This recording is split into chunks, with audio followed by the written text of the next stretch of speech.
Our Silent Channel. Ang muling pagsilang. Chapter 261 hanggang 270. Masasabing ang lana dito ay gumagawa ng mataas na uri ng jade. Basta maganda ang quality sa loob. Mr. Silent Channel. Ang muling pagsilang. Chapter 261 hanggang 270. Masasabing ang lana dito ay gumagawa ng mataas na uri ng jade. Basta maganda ang quality sa loob, siguradong malaki ang halaga nito. F***sec, bakit parang kinakabahan ako? Hindi akin ang batong ito. Napuno ng malamig na pawis ang mga palad ng stone analyzer. Iisa rin ang iniisip ng lahat ng nakamasid sa paligid. Katulad ng paglalaro ng stud, bago ihayag ang larong baraha, kapwa ang mga manunood at ang mga kasangkot na partido ay hindi maiwasang makaramdam ng kaba. Sa katunayan, ito ang alindog ng pagsusugal sa mga bato. Sa gayong hiwa, ang halaga ng batong ito ay maaaring tumaas kaagad, direkta mula 400,000 hanggang 4 milyon, na eksaktong ritmo ng isang ibon na nagiging phoenix. Siyempre, maaari itong maging walang halaga at iniisip ng mga tao na nangangailangan ito ng espasyo. Habang pigil hininga ang lahat ay puno ng kaba ang mukha ng tagaputol ng bato. Sa wakas ay gamaan ang pakiramdam niya at inilagay ang kanyang kamay sa stone cutting machine, sa wakas ay naghahanda na sa pagputol ng bato.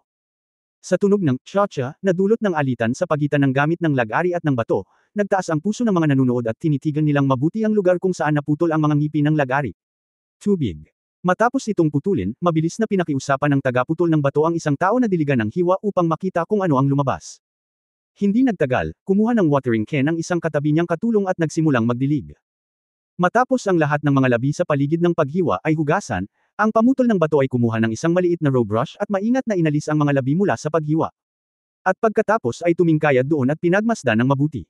Ito, hindi ko alam kung may something dyan. Kumbaga, hindi dapat masama ang swerte ni Master Dali, di ba? Mahirap sabihin, ang pagsusugal sa mga bato ay isang mahiwagang bagay. Nag-uusap ang mga nanunood.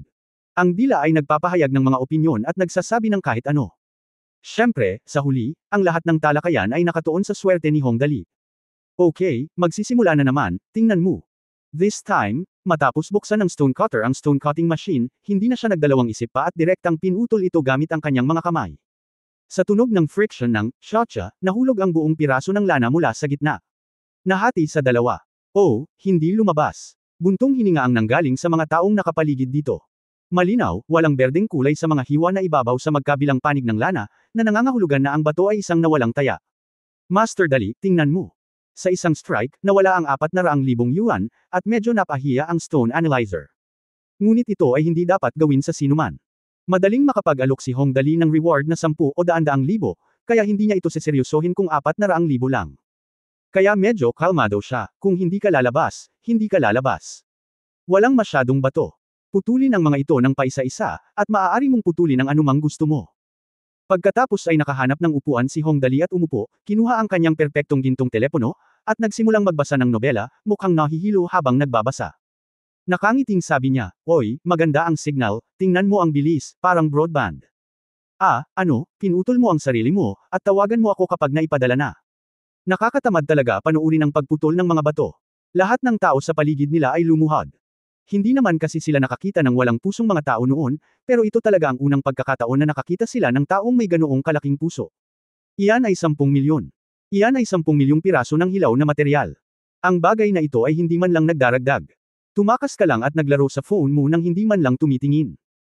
Pawis na pawis si Lao Demeng at nagtanong, "Young Master, ayaw mo talagang basahin ito? Kung ayaw mong basahin ito, ano ang kawili-wili sa pagputol ng mga bato?"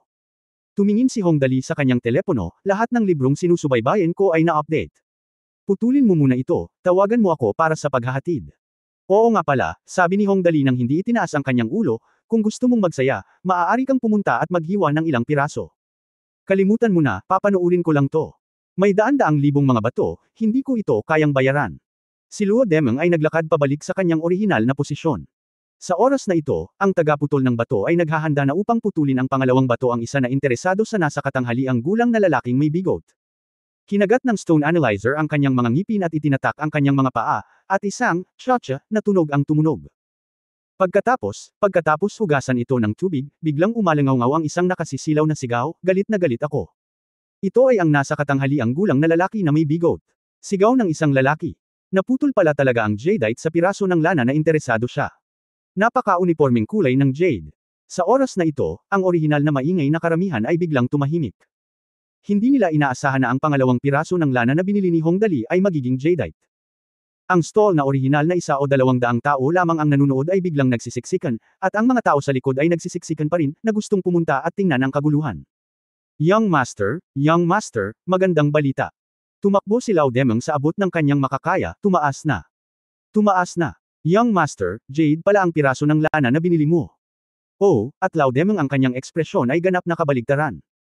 Bahagyang tumugon si Hongdali, at pagkatapos ay ang kanyang sinabi ay tuluyan ng bumagsak, kung gusto mo, ibibigay ko ito sa iyo. Huwag mong ipagpaliban ang pagbabasa ko. Kung gusto mo, ako. Ibibigay ito sa iyo. Huwag mong ipagpaliban ang aking pagbabasa. Iyan ay isang esmeralda na nagkakahalaga ng milyon-milyong sa isang kisap mata. Ibibigay mo lang ba? Talagang hindi makapaniwala si Lao Demeng, at nag-aalalang nagtanong, Young Master, ibinigay mo ba talaga ito sa akin? Nagsisi siya matapos sabihin ito. Inangat ni Hongdali ang kanyang ulo, sinabi ko lang na ibinigay ko ba ito sa iyo? Oh, sandali, hayaan mo akong kumpirmahin. Habang nagsasalita siya, tumayo si Hongdali, tiningnan ang piraso ng jade material, at pagkatapos ay bumulong, ganito lang. Sa jadeite na nakalantad mula sa lana, sa mga mata ni Hongdali, mayroong ilang malalaking salita, reaksyon dagdag 4. Sa idinagdag na katangian ng reaksyon, ang bagay na ito ay ganap na walang silbi, kaya't tiyak na ibinigay ito ni Hongdali, ibigay ito sa iyo kung gusto mo ito. Ikaw. Bumalik siya sa pagbabasa ng nobela. Biglang naramdaman ni Luo Demeng na dapat siyang himatayan sa kaligayahan sa oras na ito si Jade iyon. Ganap na mahusay na mga varieties, madaling nagkakahalaga ng 2 hanggang 3 milyon. Master Dali, ikaw. Si Yang Chao sa gilid ay tumingin sa kanya ng diretso ang mga mata, ito ay talagang hindi isang ordinaryong malaking bagay. Pagkatapos ay alam niya na ang mga salitang ito ay talagang kalabisan. Susunod, lahat ng naruroon unawain kung ano ang ibig sabihin ng masaksihan ang isang himala. Ang ikatlong piraso, na may jadeite at agility dagdag 3, ay direktang ibinigay ni Hongdali sa kasintahan ni Yang Chao na si Suyan bilang regalo sa pagpupulong. Ang ika-4 na piraso, kung ang reaksyon ay dagdag 4, bigyan ng babaeng paa ng aso. Ang ika-5 piraso, scrap. Ang ika-6 na piraso, na may lakas na dagdag 3, ay ibinigay bilang regalo sa isang lalaki. Pagkaraan ng ilang sandali, gumupit siya ng 6 na piraso ng lana na may mga esmeralda sa loob. Ibinigay ito ni Hongdali sa bawat tao ng paisa-isa, at pagkatapos ibigay, nagbasa siya ng isang nobela. Napaiyak ang mga nanunood. Talagang kumbinsido na sila ngayon. Nakakita na sila ng alibughang mga tao, ngunit hindi pa sila nakakita ng ganoong alibughang tao. Ito. Hanggang sa ang ika-12 piraso ay naputol na si Hongdali ay sumikat sa tuwa, kalusugan dagdag 5. Wahahaha. Ito ba ang gusto natin? Ibibigay ko sa nanay ko kapag naproseso na. Pang-15 pinakamabilis, health dagdag 5, regalo kay tatay. $22, kalusugan dagdag 4, bigyan ng aming pamilya Zinksen. $24, health dagdag 4, regalo kay Sister Nianwei. Sa loob lamang ng isang oras, nagkaroon ng mahusay na ani si Hongdali. Maging si Yang Chao ay natulala at paulit-ulit na nagsasabi, ang mga berdeng buto, gintong buto, at mga violet na may puting background ay ipinamimigay lang ng ganito. Ang mga uri ng jade na sinasabi niya ay lubos na mahalaga. Ang isang piraso nito ay nagkakahalaga ng ilang milyon, ngunit si Hongdali, isang alibughang, ay binigay ang lahat na parang patatas. Sa katunayan, hindi niya alam na nandito si Hongdali. Ang tunay na layunin ay upang makahanap ng mga hiyas ng katangian. Si Hongdali ay natural na minamaliit ang mga ordinaryong hiyas, kaya ang pagbibigay sa kanila ay isang paraan lamang upang makuha ang puso ng mga tao. Sa oras na ito, ang mga nanunood ay lubos na kumbinsido. Nang matapos ang lahat ng 10 milyong piraso ng lana, natapos din ni Hongdali ang pagbabasa ng nobela, tumayo, iniunat ang kanyang katawan, at nakangiting sinabi, napakagandang araw. Sige, uwi na muna tayo. Pagkatapos ay binati ni Hongdali si Yang Chao, Brother Yang, tawagan mo ako kapag nakarating ka na sa Tianjin. Tara na at sabay tayong maglaro. Okay. Talagang hinangaan siya ni Hongdali at sinabing, talagang hahanapin kita. Sige, alis muna ako, hehe. Kunin ang jade na may mga katangiang pangkalusugan, bumalik at i-proseso ito, bigyan ang lahat ng kalusugan pagbutihin ito. Ngayong nagsalita na ang Young Master, natural na sumunod ang lahat at agad na naghanda para umuwi. Master Dali. Nang malapit na siyang umalis, hinabol siya ng nasa katanghaliang gulang na may balbas at apurahang sinabi, Master Dali, pwede mo ba akong sabihin sa iyo ng ilang salita? May kinalaman ka sa akin. Nagpahayag ng pagkamausisa si Hongdali. Tama, nagsimulang magpakilala ang nasa katanghaliang gulang na lalaki, ako ang presidente ng Tianjin Shenghua Real Estate Company. Ang pangalan ko ay Li Yuansho. Ito ang aking business card. Master Dali, pakisuyong tingnan. Ang kumpanya ng real estate. Hong Dali tiningnan niya ang business card, ngunit ano ang kinalaman niyan sa akin? Hindi ako engaged sa real estate. Kung pag-uusapan, tama nga si Hong Dali. Talagang hindi siya nakikibahagi sa real estate. Nakita mo na ba ang alinman sa lupang binili niya na nagtatayo ng bahay? Tama, nakangiting sabi ni Mr. Lei, ang industriya ng real estate ay bumagsak kamakailan. Tinitingnan ko ang mga nasasakupan niyang Master Dali. Napakaraming lupain, at plano naming sama-samang i-develop ito kasama si Master Dali. Ako ang mananagot sa proyekto, at si Master Dali ang kukuha ng lupa. Ako ang mananagot sa lahat. Oh! Hinawakan ni Hong Dali ang kanyang baba at lumingon para tanungin si Ling Xiaoyi. Xiaoyi, gaano karaming lupa ang mayroon ako sa aking pangalan? Young Master, medyo marami. Ngumiti si Ling Xiaoyi at sumagot, lahat sila ay mula sa West 4th Ring Road. Binili ko sila noon at inilagay sa iyo. Ito ay pinangalanan, ngunit ito ay nasa ilalim ng pag-unlad. Ang iba pang mga lugar sa labas ay Fengyuan Lake at Tianjing Mountain, kung saan napakaraming open space. Pagkatapos pag-isipan ito, sinabi niya, siya nga pala, Diyos. Pagdating ni Jingshan sa West 4th Ring Road namin, pinaplano din ng Master na bilhin ito at ibigay sa Young Master. Kasalukuyan naming tinatalakay ito. Nabuo na ang West 4th Ring Road. Bulong ni Hong Dali, hindi pa ganoon. Sa kabuuan, ang kapaligiran sa Fengyuan Lake ay medyo maganda, kaya hindi muna ako tatango sa Tianjing Mountain sa ngayon. Ang problema ay naghihintay tayo ng mga guhit. Pagkatapos ay ang mga panlabas na bahagi na lamang ng Tianjing Mountain hanggang sa West 4th Ring Road ang natitira, kung gayon ang pirasong iyon. Pagpapaunlad ng kaparangan. Sumigaw si Leader Lee sa kanyang puso, galit na galit ako. Galit na galit ako. Galit na galit ako. Sa linggong ito, bumili ako ng 20 yuan ng lana at nawala ang lahat ng ito. Nawala ang higit sa 1,000,000. Pero kaya kong tiisin ito. Malas ang malas, pero sinong mag-aakalang malas ako? Itong si Hong Dali. Ang hamak na humahad lang sa atin. Pagkatapos makipag-ugnayan sa wakas, talagang hiniling niya sa akin na bumuo ng kaparangan at bumuo ng kaparangan. Ano ang pag-unlad? Hindi na ako makapaghintay na ipadala siya para makilala si Stalin. Hindi ako pumunta sa Hubei province para lang sa sakit ng aking mga bola. Ang galing dito. Ngunit, ngayon hindi pa nabibili ang lupa at walang projects, paano pa ako mabubuhay? Kung magre-rebelde ka sa kanya, gusto ko talagang putulin ang magulo niyang patpat at hayaan ang 70,000 hipag na gawin ito ng magkasama. Magsama kayo. Si Li Yuanzhang ay napuno ng pagkamuhi para kay Hong Dali, ngunit hindi siya nang ahas na ipakita ito sa kanyang mukha, kaya ang kanyang ekspresyon sa oras na ito ay medyo kapanapanabik. Bueno, Master Dali, ano ang halaga ng pag-unlad ng kaparangan na iyon? Ang kalsada mula Tianjing Mountain hanggang sa West 4th Ring Road ay napapaligiran ng kaparangan. Mayroon lamang isang pangunahing kalsada. Saan bubuo ng real estate? Sino ang kayang bumili ng bahay doon kapag busog na sila? Hindi ko rin alam, sabi ni Hong Dali na may inosenteng mukha, ngunit wala ng lugar para sa pag-unlad sa lungsod. Ito. Napaluha si Li Yuanshou. Sa panahong ito, halos wala sa mga ari-arian na kanyang binuo ang maaaring ibenta. Ang mga tao ay lumilipat patungo sa West 4th Ring Road, ngunit wala siyang lupain dito, kaya talagang nanlumo siya, Young Master, ang halaga ng engineering team na ito. Bueno, binayaran ang lahat ng ito sa cash, ito ay pera. Hong Dali is the best at this, let's settle on a weekly basis. Anyway, kung tatanungin mo si Sister Xiaoyi tungkol dito, hindi ko maintindihan, marunong lang akong gumastos. Pagkatapos sabihin ito ni Hong Dali, gusto siyang sakalin ni Li Yuan hanggang mamatay. Ang iyong kakayahang gumastos ng higit pa at mas maraming pera ay talagang hindi masyadong nakakasakit. Ngunit anuman ang mangyari, dahil sinabi ni Hong Dali na wala siyang utang sa kanya, tiyak na hindi siya magkakaroon ng sahod. Anyway, walang kinalaman ng engineering team sa ibaba, kaya bakit hindi talaga gawin? Palaging malas ang Young Master na ito. Ngayon lang din niya ito nakita ng sarili niyang mga mata. Siguro kaya mo talagang gumawa ng pangalan para sa iyong sarili sa pamamagitan ng pag-hangout sa kanya. Sa pag-iisip nito, mabilis na nagtanong si Leader Lee, mayroon bang partikular na plano si Mr. Dali? Hindi maliit ang lupain, mga 7 o 8 kilometro. Upang mapaunlad ito ng direkta ang susi ay hindi ko alam kung ano ang itatayo. Kung walang itatayo, paano ko ito mapapaunlad? Totoo iyon. Hinaplos ni Hong Dali ang kanyang baba at nag-isip sandali, pagkatapos ay nagtanong, kung gayon, dalhan mo muna ako ng mapa upang makita. Okay. Siguro boss siya ng isang real estate company, at dala niya itong mapa. Direktang kinuha ni Headley ang mapa ng West 4th Ring Road ng Tianjing City, naghanap ng mesa at inilatag ito, at sinabing may maingat ng ngiti, Master Dali, ito ang aming mapa ng West 4th Ring Road. Tingnan mo. Oo. Tiningnan ni Hong Dali ang mapa ng disente, at pagkatapos ay nagtanong, aling bahagi ang silangan. Direktang lumuhad si Headley. Sa ganitong paraan, itinuro ni Headley ang iba't ibang lokasyon sa mapa habang pinupunasan ang kanyang malamig na pawis, ito ang West 4th Ring Road, ito ang Tube Rose, ito ang gymnasium, ito ang Fengyuan Lake, ito ang daan patungo sa bundok Tianjing. Oh, intindihin mo, intindihin mo.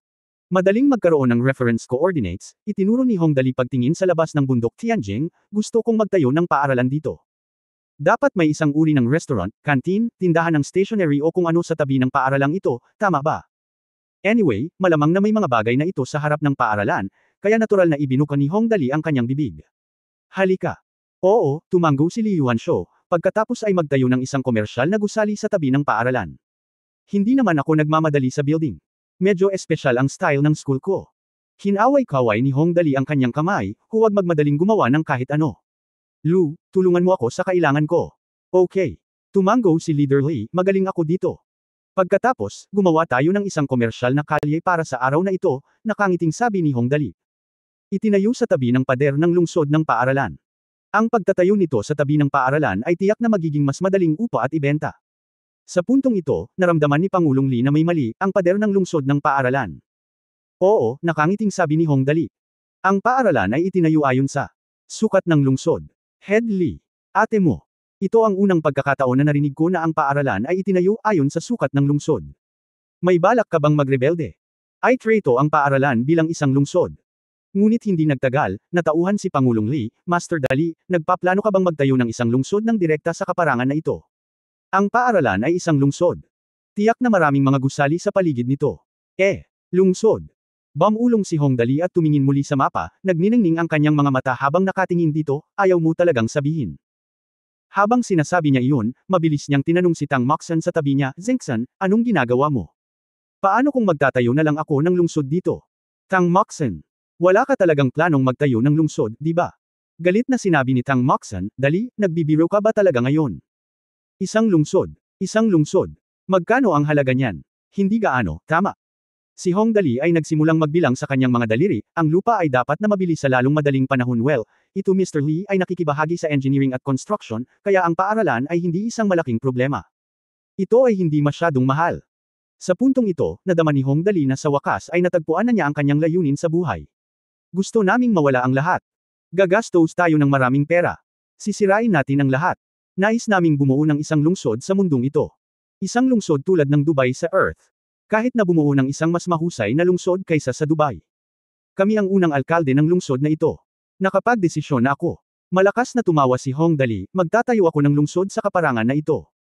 Gagawin kong pinakamarangyang lungsod sa mundo ang lungsod na ito. Magtatayo ako ng 8-star hotel. Magtatayo ako ng airport. Gusto kong magtayo ng high-tech na sci-fi city. Gusto kong gumamit ang mga pulis sa lungsod na ito ng mga nagdarasal na anghel para mahuli ang mga magnanakaw. Tawagin natin itong lungsod na Tiandi. Ha. Sa oras na iyon ako ang magiging unang alkalde ng Tiandi City. Sa oras na iyon, ang estatwa ni Lao Su ay ilalagay sa gitna ng Tiandi City. Sa sandaling matapos magsalita si Hongdali, lahat ng nakapaligid sa kanya ay nagtakip ng kanilang mga mukha. Ang young master ay muling mawawalan ng kapalaran. This time seryoso na ang alibughangin. Gusto niyang magtayo ng lungsod. Ang mga pulis sa lungsod ay kailangang gumamit ng mga nagdadasal na anghel upang mahuli ang mga magnanakaw. Hoy, sa palagay mo, maaari pa bang magkaroon ng mga magnanakaw sa isang lungsod na tulad nito? Akala ng iba, pero halos maluha-luha si Yuan sa tuwa ilang proyekto ang aabutin. Simula ngayon, siguradong makikipag-hangout ako kay Master Dali.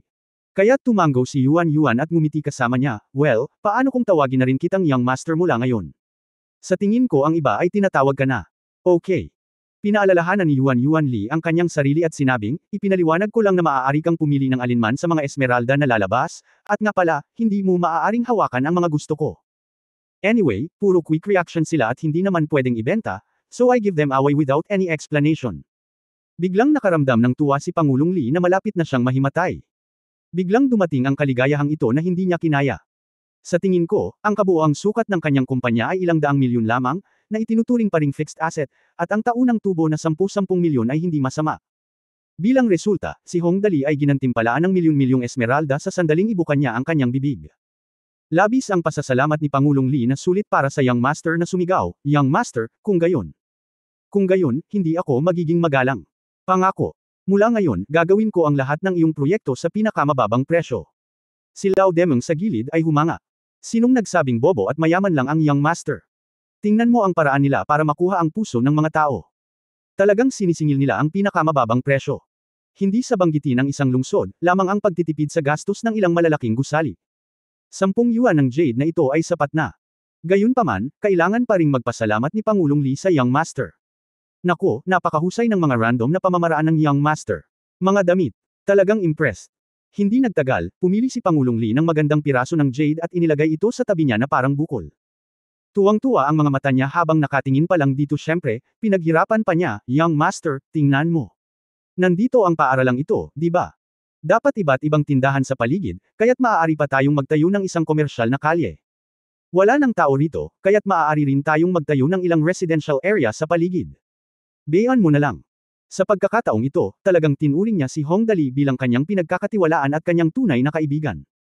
Nagsimula siyang mag-isip tungkol sa Hong Dali sa lahat ng bagay. Sa tingin mo, ihanda muna ang lugar na ito, at pagkatapos ay ibenta ito kapag dahan-dahan itong umunlad. Talagang may puwang para sa pagpapahalaga. Bueno, tumango si Hong Dali, magkano ang gastos sa pagtatayo ng isang buhay na komunidad? Humigit kumulang, ginawa ni Mr. Lee ang isang simpleng pagkalkula, kung ang lupain dito ay pag-aari mo, kung gayon hindi gaanong magastos ang pagpapatayo ng isang gusali. Maaari kang magtayo ng isang magandang tirahan na may halagang 30 milyon. Oh, ito ay mabuti, ito ay mabuti. Direktang tumango si Hong Dali, ikaw na bahala dito, gusto ko ang pinakamahusay. Ang pinakamataas na dulo. Dapat nating piliin ang pinakamagandang lokasyon at kumuha ng pinakamahusay na mga designer. Dapat tayong magtayo ng pinakamataas na apartment para sa kanya. Ibibigay ko sa kanya ang lahat ng broadband, optical cable, at satellite na koneksyon. Magtayo ng high-end na klinika, at magbigay ng round-the-clock treatment. It's just treating 108. Nagda-drive ka ng Japanese car, ang mga kapitbahay ay magda-drive man lang ng kotse na nagkakahalaga ng higit sa 500,000 yuan o, nahihiya kang kumustahin ng iba. Okay, okay. Alinsunod sa prinsipyo ng pagmamasid sa kaguluhan, si Li Yuan ay tumango ng walang pag-asa, mabuti yan. Gusto siyang sipain ni Tang Moxon ng malakas. Pinakaayaw kita sa pagdaragdag ng panggatong sa apoy na tulad nito. Pero kung iisipin mong mabuti, nakaka-touch talaga. Sa oras na ito, muling nagtanong si Hong Dali, sa iyong palagay, ano ang kailangang itayo dito? Well, tiningnan ni Leader Lee ang mapa, kung gusto mong itayo ang lungsod na ito ay magiging lubhang kasangkot. Hindi bababa sa ang umuusbong na lungsod ay dapat may simbolo, maaari itong isang gusali o isang karakter, gayon paman, dapat itong magkaroon ng simbolo. Nang mabanggit ang simbolikong gusali, agad na itinuon ng lahat ang kanilang atensyon kay Hong Dali. Kailangan mo pa bang itanong? Bukod sa ating mascot ng Tianjin City, sino pa ang maaaring maging simbolo ng lungsod na ito? Nakaharap sa mga titig ng lahat, hindi na nakayanin ng masungit na mukha at bakal na mukha ni Hong Dali, bakit ganyan kayong lahat sa akin? Dali, hihi? Sinimulang kurutin ni Tang Moxon ang mukha ni Hong Dali, ikaw, ang mascot ng Tianjin City, ay magpapakatotoo na maging simbolo ng lungsod na ito. Bumalik ka at hilingin kay Uncle Lee na ay gawa ka ng rebulto. Sa sentro ng lungsod. Nang matapos siyang magsalita ay tumango naman ang mga tao sa paligid niya. Speaking of, alin? Kung ang Tianjin City ay talagang itatayo ngayon at ang Hong Dali ay inukit sa isang estatwa at nakatayo doon, ito ay magiging lubhang kawili-wiling pag-isipan ito, hindi ba? Nagulat din si Hong Dali, gawin mo akong estatwa at itayo ito sa sentro ng lungsod. Ito ay mabuti, ito ay mabuti.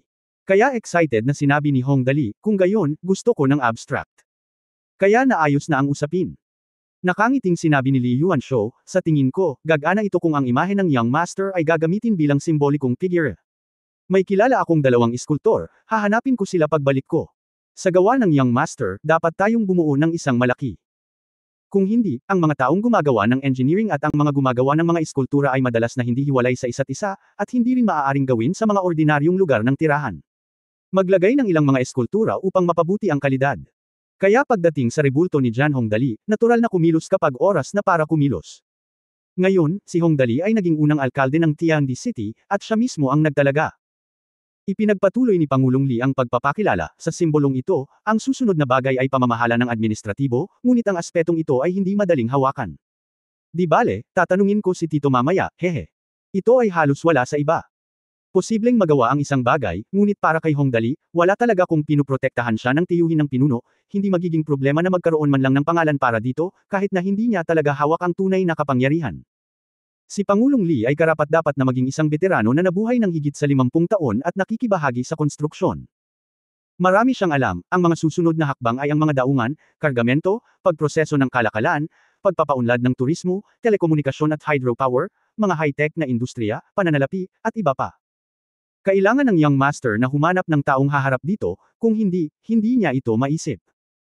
Ito ang mga pangunahing pangangailangan ng isang lungsod, at hindi ito makukuha ni Hong Dali kahit gaano pa siya kalakas, kaya hindi na siya nagdetalye.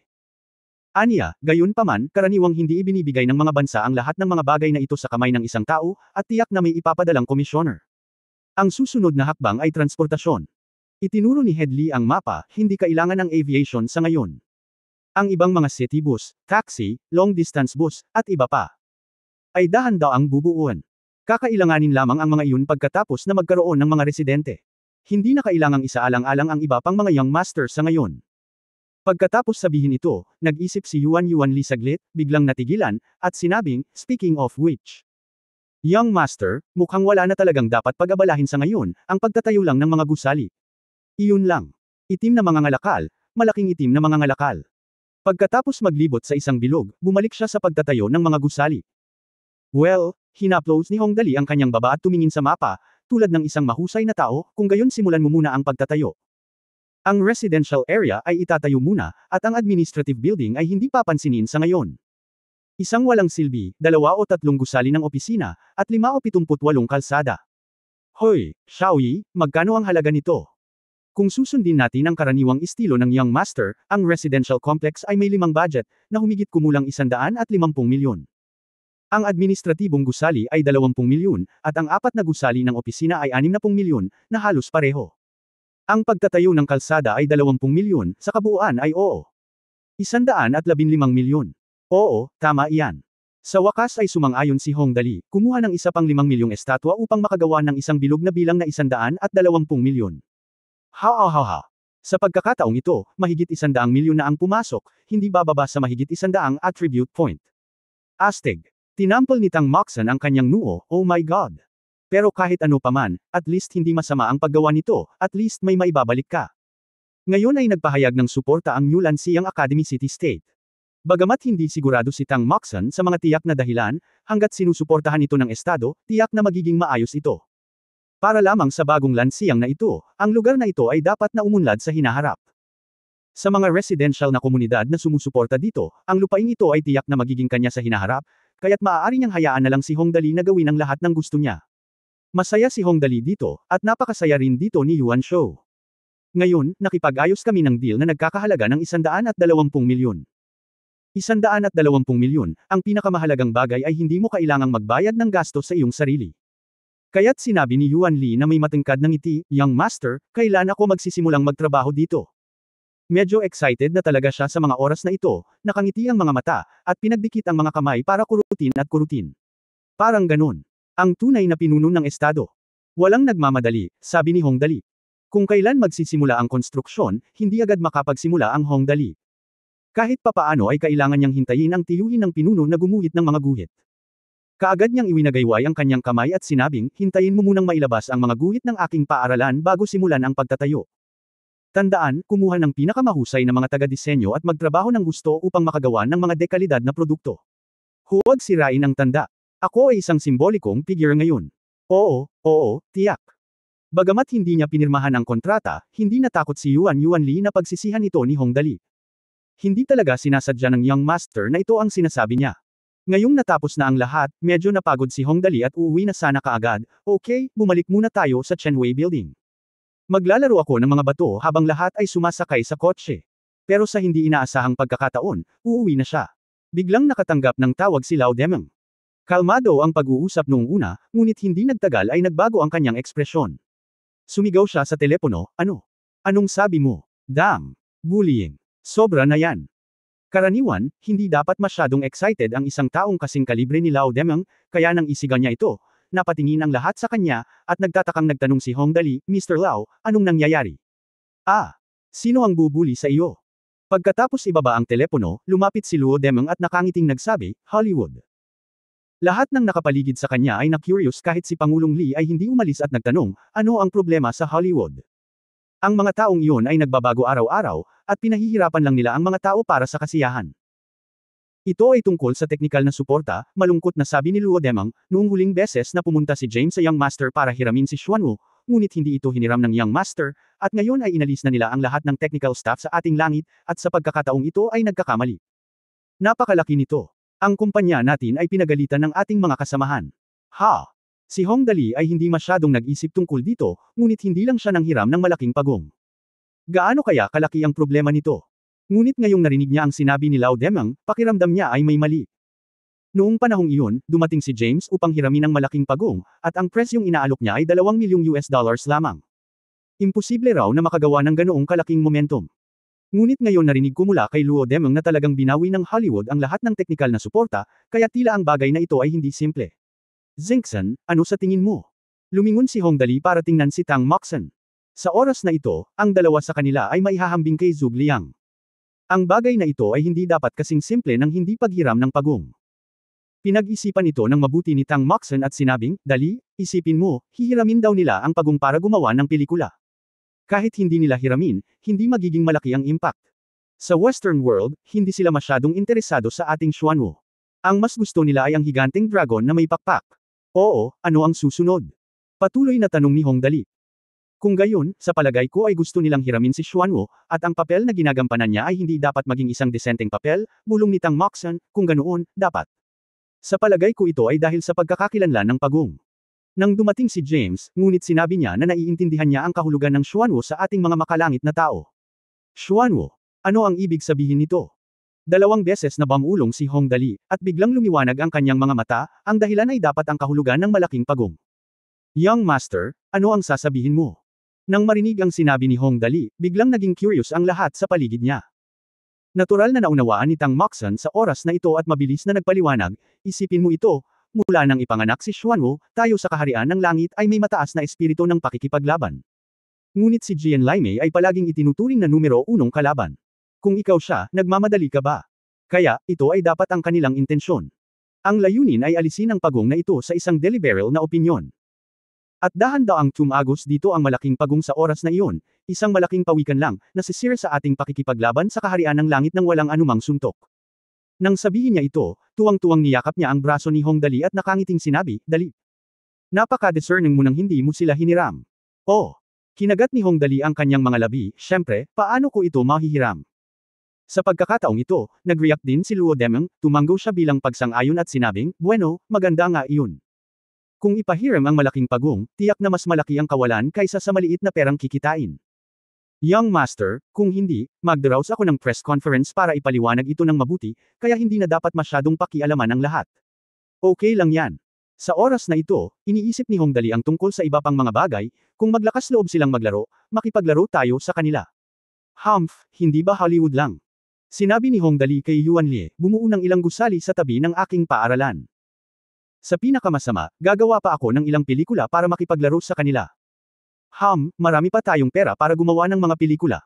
Hindi man ako marunong magsulat ng script, mag-direct, mag-edit o mag-produce, kaya kung gumastos ng pera, mawawala sa atin ang lahat. May mga artista tayo.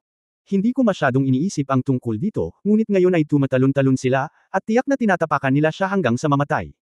Gayunpaman, lahat ay nagkakahalaga ng pera, kaya't magsaya tayo sa Hollywood sa pagkakataong ito.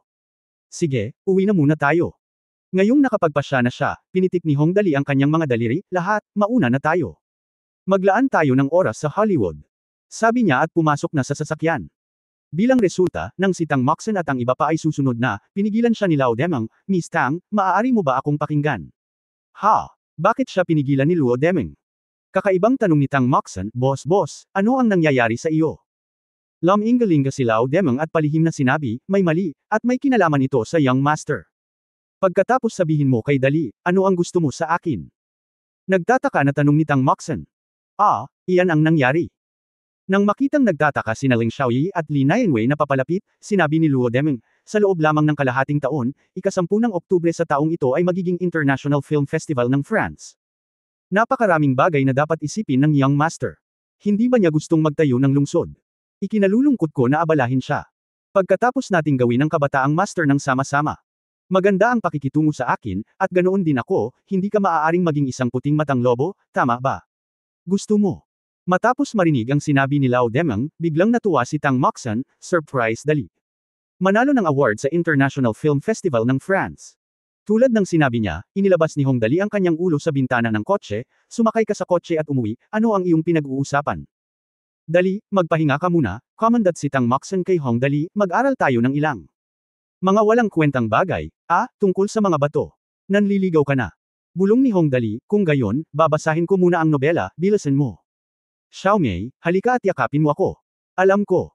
Nang isara ni Hong Dali ang pinto ng kotse, nagtanong si Tang Moxon, Boss, ano ang plano mo?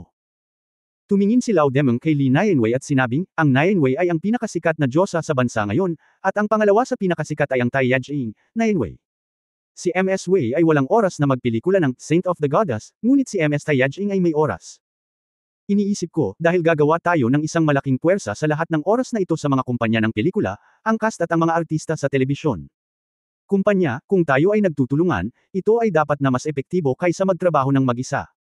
Ito ay dahil may lakas sa mga numero, at talagang ginawa ni Luo Demeng ang lahat sa pagkakataong ito hindi na niya kailangan pang kumuha ng pera. Well, sa pagkakataong ito gusto naming magmukhang maganda sa Hollywood. Mabangis na sinabi ni Tang Moxon, gusto mo talagang magplano laban sa amin, hindi mo matitiis ang tono na ito. Ang malaking pagong ay nailigtas sa pamamagitan ng aming mga pagsisikap. Ang tukana laban sa malaking pagong ay ang tukana laban kay Dali, nakatumbas ng tukana laban sa akin. Ito ay parang tukana laban kay Sister Nianwei. Ang maliit na batang babae ngayon ay unti-unting nagmamalasakit sa pagkakakilanlan ng nobya ni Hong Dali. Haha, tama na, tumabi si Li Nianwei at nakangiting sinabi, kadalasan ay hindi ito ginagawa ni Young Master. Kailangan mong gawin ang lahat ng iyong makakaya. Sa pagkakataong ito, ang ating Heavenly Kingdom film and television industry ay humaharap sa Hollywood. Hindi tayo mapahiya. Dapat magkaroon ng panahon ng bawat isa para humanap ng mas may kakayahan na tao. Pagdating ng panahon, dapat nating pag-usapan itong mabuti at least ay boost ang morale. Well, tama si Miss Nianwei. Bamulong si Luo Demeng, babalik ako para makipag-ugnayan sa tao at mag-daraos ng press conference sa pagkakataong ito. Okay, walang problema. Sinusuportahan ka rin namin. Sumang-ayon kaagad si Tang Moxon. Okay, bumalik muna tayo, nakangiting sabi ni Li Nianwei, huwag mong paghintayin ang Young Master. Okay. Tianjin City, Turkey Headquarters. Nakaupo si Liu Yewei sa isang lounge chair sa harap ng floor-to-ceiling window, nakatingin sa neon night view ng lungsod, napakasarap sa pakiramdam. Lumaki ang performance ng kumpanya nitong mga nakaraang araw, lalo na sa chess at card games. Mula nang magpasya ang kanyang anak na si Yung Shin sa diskarte sa pagbuo ng chess at card games, mabilis siyang sumulong. Sa maikling panahon, ang bilang ng mga taong online sa laro ay lumampas sa 3 milyong marka.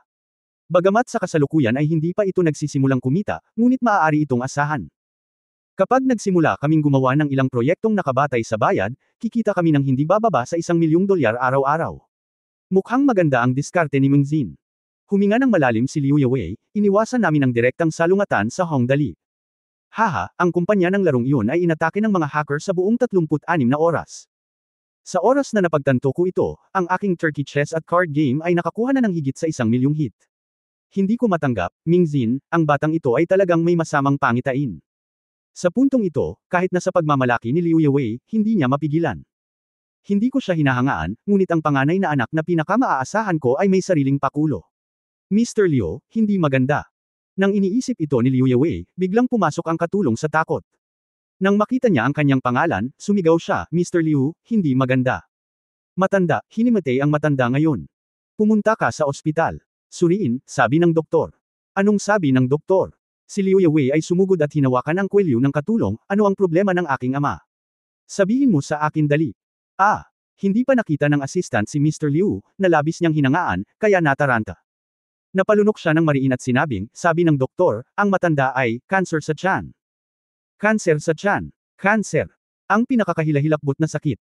Ako. Ang tatay ko. Siya talaga. Napaluha kaagad si Liu Yewei.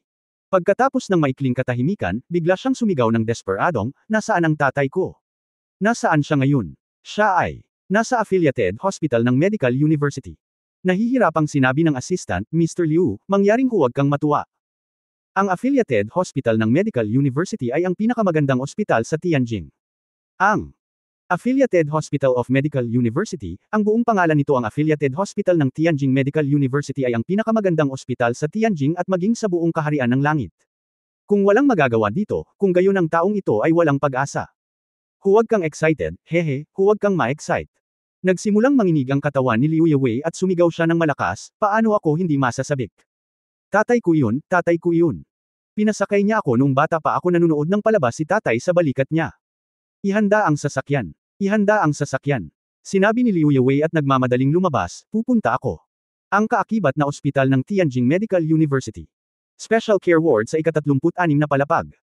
Dahan-daang itinulak ni Liu Yewei ang pinto ng ward, pinananatili ang pinakamagiliw ng ngiti sa kanyang mukha, nakatingin sa 60 taong gulang na lalaki sa kama, at mahinang sinabi, Tatay, pumunta ako sa iyo, ano ang nararamdaman mo ngayon? Haha, si Yewei ba? Umupo ka. Ang pangalan ng matandang lalaki ay Liu Zhongyuan, at siya ang ama ng CEO ng Turkey na si Liu Yewei. Ang pamilyang Liu ay isa ring malaking pamilya sa Tianjin City, na may maraming sangay. Ang pamilya ni Liu Zhongyuan ay itinuturing na pangunahing klase, ngunit magsalita tungkol dito, si Liu Zhongyuan ay medyo katulad ni Hong Weigyu, siya ang nag-iisang anak na lalaki tulad ni Liu Yewei. Dad, okay ka lang ba ngayon? Masunerang umupo si Liu Yewei at nakangiting sinabi, bumabuti na ba ang pakiramdam mo? Ayos lang. Ano kayang mangyayari sa akin? Nakahiga si Liu Zhongyuan sa hospital bed at walang pag-aalinlangan na umiling. Umiling siya, tumatanda na ako, at hindi na kasing ganda ng dati ang katawan at buto ko. Okay lang. Huwag kang mag-alala. Tai, ikaw, huwag mo na masyadong isipin yan. Medyo namumula ang mga mata ni Liu Yewei, tiyak na magiging maayos ka. Siguradong. Haha, hanggal na bata, masayang sabi ni Liu Zhongyuan, ang mga tao ay ipinanganak, matanda, may sakit at namamatay. Ako ay 66 na sa taong ito. Sapat na ang aking nabuhay sa buhay na ito. Bakit ako dapat mag-isip ng higit at kaunti? Oo, 66 ka na. Oo, haha. Nahihirapang ngumiti si Liu Yewei, magiging ika-25 ng Agosto sa loob ng ilang buwan. Sa taong ito ay bibigyan kita ng kabuuang 6 na, kaarawan. Siguradong maayos ka na. Maaari akong magsaya sa ganitong paraan. Haha, bata ka, naaalala mo pa ba ang kaarawan ko? Walang pakialam na ngumiti si Liu Zhongyuan, ayos lang, matanda na ako, huwag kang mag-alala, hindi naman ako ganoon ka-fragile, kahit papaano. Hindi ito magiging problema sa loob ng ilang buwan, haha. Tumingin si Liu Zhongyuan kay Liu Yewei at nakangiting sinabi, well, actually, you are doing a good job, Mengzin Mingcheng. Medyo maganda ang utak ko, at sulit ang buhay ko. Tingnan mo kung ano ang sinabi mo, lumingon si Liu Yewei at palihim na pinunasan ang kanyang mga luha, ilang dekada ka pa kaya mabubuhay. Masasabi mo ang kahit ano. Well, oo nga pala, Dad, please wait for me.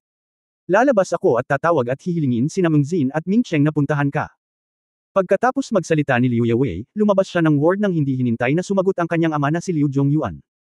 Kinuha ang kanyang cellphone at nag-dial, at malinaw na nakasulat ang pangalan ng numero ng telepono Liu Mengzin. Tianjin City, sa isang ordinaryong bahay sa North Fifth Ring Road. Karaniwan, ang isang lugar na tulad nito ay marahil kung saan nakatira ang mga ordinaryong tao, ngunit ngayon ay mayroon talagang isang asol na naka-streamline na sports car na nakapark dito. Kung titingnan mo ang numero ng plaka, makikita mo na ang may-ari ng sports car na ito ay walang iba kundi ang ipinagmamalaking anak ni Liu Yewei, si Liu Mengzin.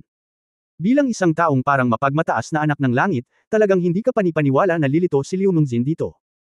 Ngunit sa oras na ito, narito talaga siya, at tinuturuan pa rin niya ang ilang mga bata na gumuhit ng mga simpleng guhit sa silid. Halika, gumuhit tayo ng maliliit na kuneho ngayon. Lahat, kunin ang iyong mga panulat, oo, gumuhit muna tayo ng isa. Oval, ito ang ulo ng maliit na kuneho, at pagkatapos ay gumuhit ng malalaking mata at dalawang mahabang tainga. Hindi nagtagal, isang simpleng maliit na kuneho ang iginuhit, kasama ang isang batang babae na mga 7 o 8 taong gulang na nakangiti sa ilalim. Pagkatapos ay nagtanong, Brother Liu, hindi ka ba abala ngayon? Paano kung hindi tayo gumuhit ng mga simpleng drawing? Ilang araw na kitang hindi nakikita, magkwento ka sa amin. Doon. Ay 5 o 6 pang bata na sabay-sabay na sumigaw, oo, Kuya Liu, magkwento ka sa amin. Mag-chat tayo, okay. Lumingon si Liu Mengzin upang tingnan ang nag-iisang batang babae sa silid na mga 22 o 3 taong gulang, at nakangiting sinabi, Mingming, sige magluto ka na ng pagkain.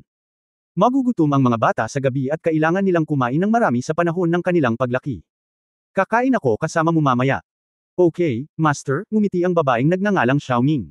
Tumawa siya at saka pumunta sa kusina para magluto. So, ano ang gusto mong itanong? Pagkalabas ng babae, nakangiting nagtanong si Liu Mengzin, basta gusto mong malaman, masasabi ko sa iyo. Kuya Liu, sabi ng 7 o 8 taong gulang na batang lalaki tumalon ang babae at nagtanong, ikwento mo sa amin ang kwento ni Master Dali. Napakabuti niya, hehe, kahit ang kakayahan ni Kuya Liu ay walang magawa sa kanya. Haha, Master Dali, okay. Ikwento natin ang kwento ni Young Master Dali. Tumawa si Liu Mengzin at sinabing, ang taong ito ay gumagastos ng pera kung saan-saan.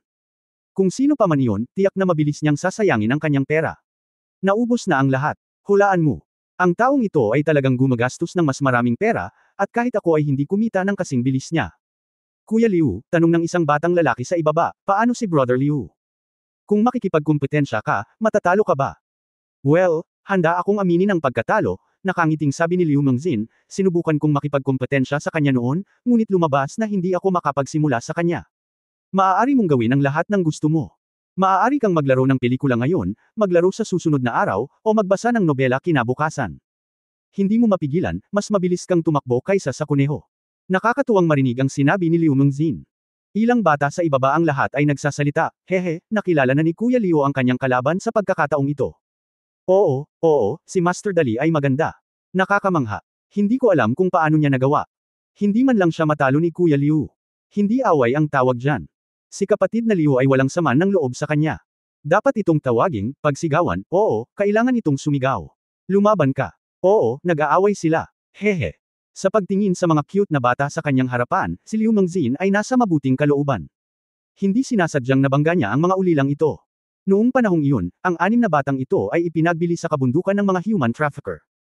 Sa huli, lahat ng 3 trafficker ay napilayan niyang mag-isa, at pagkatapos ay iniligtas niya ang mga batang ito.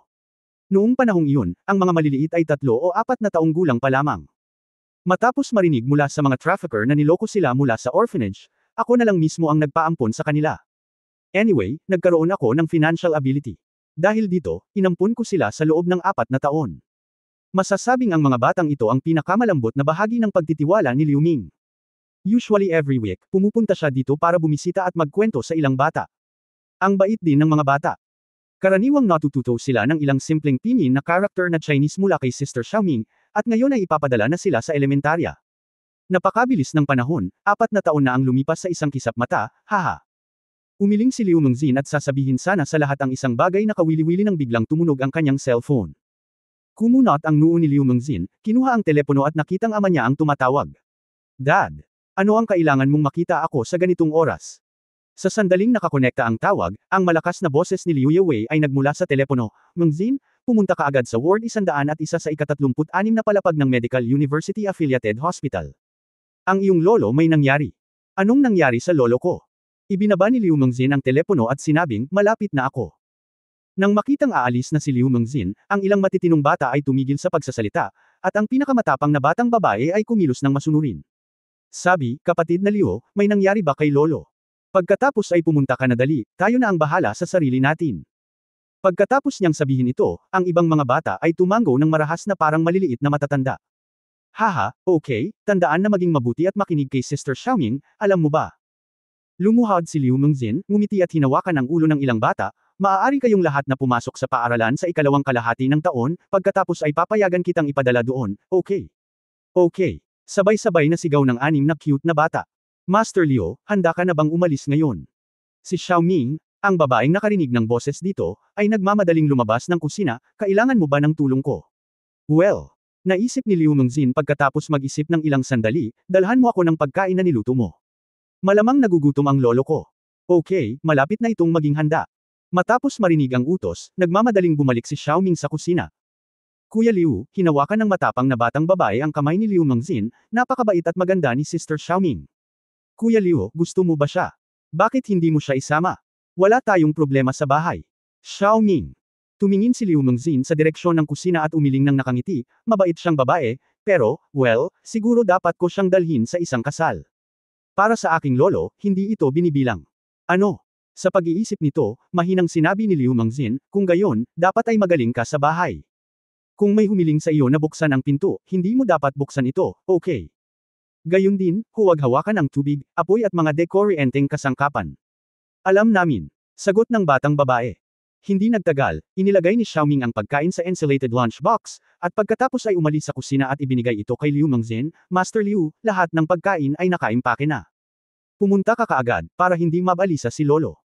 Haha, samahan mo ako. Okay. Si Liu Mengzin ay may magandang ngiti sa kanyang mukha at dahan daw ang hinawakan ang kamay ni Xiaoming, sa palagay ko ay napakasaya ni lolo na makita ka. Ah, ako. Nagulat at natuwa si Xiaoming. Ang kanyang mukha ay namula sa pagpipigil, paano ito posible, sa aking katayuan. So ano, samahan mo muna ako, sabihin mo sa kotse. Walang naghihintay ang oras, hindi man lang nag-abala si Liu Mengzin na tawagan ang apron ni Xiaoming. Hinubad niya ito, hinawakan siya at umalis, huwag kang mag-alinlangan, sumama ka sa akin. Ah, okay. Sa wakas ay tumalikod si Xiaoming at sinabi sa mga bata, maghintay hanggang sa bumalik ako, at huwag magbukas ng pinto para sa sinuman. Sige, kunin mo si Sister Xiaoming. Pagkatapos, paglabas at pagpasok sa kotse, pinaandar ni Liu Mengzin ang sasakyan. Ang makina ay gumawa ng mapurol na dagandong at bumilis patungo sa affiliated hospital ng Tianjin Medical University sa North Second Ring Road. Sa daan, halatang kinakabahan si Xiaoming. Speaking of which, isa lang siyang ordinaryong babae. Siya ay mukhang napakadalisay, may maputi na balat, at may malaki at matingkad na mga mata, ngunit ang kanyang background ay napakahirap. Paglabas ng kanayunan, wala siyang ibang pagpipilian kundi ang pumunta sa labor market para maghanap ng trabaho ng walang anumang akademikong kwalifikasyon. Dahil dito, nakilala niya ang ilang tao na halatang walang magandang intensyon at nakipag-chat sa kanya. Takot siya sa oras na iyon. Sa kabutihang palad, si Liu Mengzin ay naghahanda upang makahanap ng isang yaya para sa ilang mga ulila sa oras na iyon. Nang makita niya ang eksenang ito, tinulungan niya ito. 1,050 sa isang buwan, kasama ang pagkain at tirahan. Ang paggamot ay medyo maganda, at si Xiaoming, na nanggaling sa kanayunan, ay natural na hindi tatanggi dito. Siya ay isang napaka-problemaking na babae, low-key at masipag. Araw-araw siyang naglilinis ng kwarto at nagluluto ng masasarap na pagkain. Sa tuwing pumupunta rito si Liu Mengzin, mas marami siyang kakainin. Ang higit na nasiyahan kay Liu Mengzin ay ang Xiaoming ay hindi kailanman humingi ng anumang kahilingan. Kung ibang babae, malamang may iba na siyang ideya kapag nakilala na niya ito ng husto. Ngunit iba si Xiaoming. Palagi niyang ginagawa ang kanyang trabaho ng maayos at hindi magsasabi ng anumang bagay na hindi kailangan. Marahil ay gusto rin ni Xiaoming si Liu Mengzin, ngunit hindi niya ito ipinapahayag sa anumang paraan. Ito ay isang napaka-tradisyonal na batang babae, tradisyonal at matino. Master Liu, okay lang ba kung pupunta ako? Umupo si Xiaoming sa passenger seat, nanginginig ang buong katawan. Malabo niyang narinig si Liu Mengzin na may binanggit tungkol sa background ni Liu Mengzin. Siya ay nagkaroon ng isang malaking pamilya, mga ari-arian na nagkakahalaga ng bilyon-bilyon at 10-10 bilyon, at tiyak na siya ay isang nangungunang figure. Siya mismo ay isang batang babae mula sa isang rural na lugar, at ang agwat sa pagitan ng dalawa ay napakalaki na maaari itong ilarawan bilang isang mundo ng pagkakaiba. Haha, anong meron? Mahinahong tanong ni Liu Mengzin, ang mga mata ay nakatutok sa kalsada dahil sa pagkakakilanlan. Well, namula ang mukha ni Xiaoming sa kahihiyan, at ang boses niya ay parang nguso ng lamok, sa ganitong sitwasyon, hindi. Hindi. Katumbas ito ng babae ni Mr. Liu. Girlfriend. Ako. Medyo natatakot ako. Hindi nakakagulat na nag-aalala siya. Si Lolo ay may sakit at ang kanyang apo ay nagdadala ng isang batang babae upang bisitahin. Kahit sino ay dapat mag-isip ng mali. Si Liu Mengzin, sa kabilang banda, ay mukhang walang pakialam at nakangiting sinabi, ano ang mali doon? Sa pagbabalik ng ilang henerasyon, ang aming pamilyang Liu ay nagtatrabaho lamang sa bukid. Hindi naman ako nakakaramdam ng higit sa iba, haha. Makinig kay Liu. Pagkatapos sabihin ito ni Mengzin, mabilis na tumahimik si Xiaoming. Bagamat medyo hindi pa rin siya mapalagay, hindi na siya masyadong kinakabahan at nagtanong, bueno, Master Liu, ano ang dapat kong gawin kapag oras na? Ano ang dapat kong gawin? Hindi mahalaga. Saglit na nag-isip si Liu Mengzin at dahan-daang sinabi, pakainin mo ako. Lolo, kumain tayo ng lugaw o kung anuman. Gusto ng mga matatanda na magkaanak at apo. May sakit ang lolo ko, kaya isasama kita para magdiwang. Kung masaya siya, baka bumuti ang pakiramdam niya. Oh, pagkatapos marinig ito, sinabi ni Liu Mengzin. Medyo nadismaya si Xiaoming, dinala lang pala ako ni Young Master Liu doon para pasayahin ang matanda. Pero gumon kaagad ang loob niya, pero sa ganitong paraan, masaya na ako. Kahit si Young Master Liu, hindi lang yaya ang isipin mo, haha. Hindi nagtagal, huminto ang sasakyan sa courtyard ng Medical University Affiliated Hospital, at tumakbo si Liu Mengzin kasama si Xiaoming. Sa daan, nakasalubong niya si Liu Mingcheng na tumatakbo mula sa kabilang panig. Sa sandaling magkita ang dalawa. Nagtanong si Liu Mingcheng, kapatid, lolo ko. Hindi naman dapat malaki, sumunod ka lang sa akin. Umakyat agad silang tatlo. Habang nasa daan, si Liu Mingcheng ay tumingin kay Xiaoming nang may pagtataka at nagtanong, kuya, ito ay. Nagdala ka ng yaya dito. Napakaganda ba ng yaya? Siya ay nanggaling sa kanayunan, tama. Ang kanyang mga tampok sa mukha ay medyo maganda, ngunit siya ay mukhang medyo rustic. Namula ang mukha ni Liu Mingcheng. Umiling si Liu Mengzin at sinabing, ha, talaga. Tumangala si Liu Mingcheng at sinabi niya, kuya, hindi ko talaga sinasabi sa iyo. Hindi mo nais na alagaan ng mabuti ang isang magandang hipag. Tingnan mo ang mahaba niyang buhok na abot bewang. Ito ay isang magandang oras para sa iyo na pakasalan ako, ngunit ikaw ay humantong sa ganito. Habang nagsasalita siya, ngumiti si Liu Mingcheng at sinabi kay Xiaoming, hipag, ang aking panganay na kapatid ay puno ng kahoy sa kanyang ulo. Bibihisan kita pagbalik mo. Siguradong matatakot siya nito. You brat, nakangiting saway ni Liu Mengzin, sino ang sinusundan mo? Nagbibiro ka, hindi ngayon ang oras para pag-usapan ito, mahalagang puntahan muna si Lolo. Okay. Mabangis na tumango si Liu Mingcheng. Bagamat magkasalungat sina Liu Mingcheng at Hong Dali sa paaralan, talagang mabait si Liu Mingcheng sa kanyang pamilya, lalo na sa kanyang panganay na kapatid na si Liu Mengzin, na iniidolo niya mula pa noong bata pa siya. Hindi nagtagal ay nakarating na silang tatlo sa room 101 sa 36th floor. Pagkapasok nila, hininaan ni Liu Yewei ang kanyang boses at sumigaw, "Narito ka, halika rito." "Lolo, okay ka lang ba?" Naglakad si Liu Mengzin patungo sa kanyang lolo na si Liu Zhongyuan. Umupo siya sa harap ng kama ng ospital, marahan siyang minasa habang buhay, at pagkatapos ay nagtanong, "Lolo, nagugutom ka ba? Hihilingin ko kay Xiaoming na pakainin ka ng lugaw."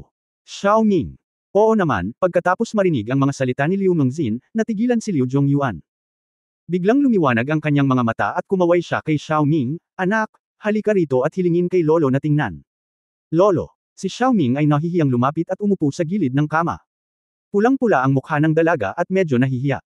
Well, tiningnan ito ng mabuti ni Liu Zhongyuan at sinabing may kasiyahan, mayroon siyang magandang katangian, magandang balat, at itim at tuwid na buhok. Siya ay isang magandang babae, haha. Pagkatapos ay pinatawad niya si Liu Mengzin, "Mengzin, ang batang ito ay medyo nababaliw sa damdamin. Hindi ako masyadong magaling sa pagpapasaya sa mga babae, kaya dapat kang maging mas maalalahanin." Lolo. Napaluha si Xiaoming, "Napakabuti sa akin ni Master Liu. Sana." Kumaway si Liu Zhongyuan kay Liu Yewei at sa iba pa, "Lumabas muna kayong lahat, kakausapin ko si Xiaoming." Then, labas muna tayo. Namula ang mga mata ni Liu Mengzin, at agad na lumabas ang tatlo. "Lumabas ka." Nang si Liu Zhongyuan at Xiaoming lamang ang naiwan sa silid, ngumiti si Liu Zhongyuan at mahinang sinabi, "Anak, sabihin mo sa akin ang totoo, pumunta ka rito ngayon para lang pasayahin ako, tama ba?" "Lolo, ako." Medyo kinabahan si Xiaoming nang ihayag ni Liu Zhongyuan ang kanyang balak na pumunta rito. Pagkatapos lahat, si Liu Zhongyuan ay nabuhay ng mahabang buhay. Paanong hindi niya maintindihan ang ibig sabihin ni Liu Mengzin? Kaya mabilis siyang ngumiti at umalma, "Babae, huwag kang mag-alala. Kilala ko ang batang ito na si Mengzin, napakagandang karakter niya, at hinding-hindi niya itatago ang anumang masamang hangarin sa iyo, o sa akin." Sa puntong ito, mahinang bumantong hininga si Liu Zhongyuan, mabagal niyang sinabi, "Naiintindihan ko kung ano ang sitwasyon ko. Kahit papaano ay nakikita kong dinadala ni Mengzin ang isang babae dito, napakasaya ko. Lolo, ako. Hindi namin sinasadyang magsinungaling sa iyo." Xiaoming napatikip siya ng bibig at umiyak, "Gusto ka lang pasayahin ni Master Liu. Huwag mo siyang sisihin. Batang tanga, paano ko siya masisisi?" Iniunat ni Liu Zhongyuan ang kanyang kamay at masuyong hinawakan si Xiaoming. "Hair," ay nagsabi, "ang mga tao ay ipinanganak, matanda, may sakit at namamatay, sa totoo lang ay wala akong pakialam kung gaano ako katagal mabubuhay. Siyempre, kung makikita ko ang araw na ikasal kayong dalawa, mas magiging masaya ako. Lolo, ako ay karapat-dapat hindi kasing galing ni Master Liu." Isinubsob ni Xiaoming ang kanyang ulo sa mga bisig ni Liu Zhongyuan. Bagamat umiiyak siya sa mga oras na ito, wala man lang siyang nararamdamang hinaing. Sa halip, hinarap lang niya ang paghanga ng isang matalinong elder. Kung tutuusin, sa simula pa lang, hindi niya naisip na manghuli ng mayaman na asawa. Dahil naiintindihan niya na siya ay talagang isang napakatalino na babae. "Silly girl," nakangiting sabi ni Liu Zhongyuan, "si Mengzin ay hindi isang bata na minamaliit ang iba. Ang katotohanan na kaya kanyang dalhin dito ay nangangahulugan na talagang hindi kanya tretuhin bilang isang tagalabas. Hindi ko alam kung paano kayo nagkakilala, ngunit hindi iyon mahalaga. Kung wala na ako rito, dapat mong alagaan siyang mabuti. Lolo." Matapos marinig ang sinabi ni Liu Zhongyuan, hindi na napigilan ni Xiaoming at nagsimulang umiyak, "Talagang aalagaan kung mabuti si Master Liu." Sa koridor. Sa sandaling lumabas si Liu Yewei at ang iba pa, sinabi ni Liu Mengzin sa malalim na boses, "Tatay, lolo ko. Maagang yugto ng gastric cancer."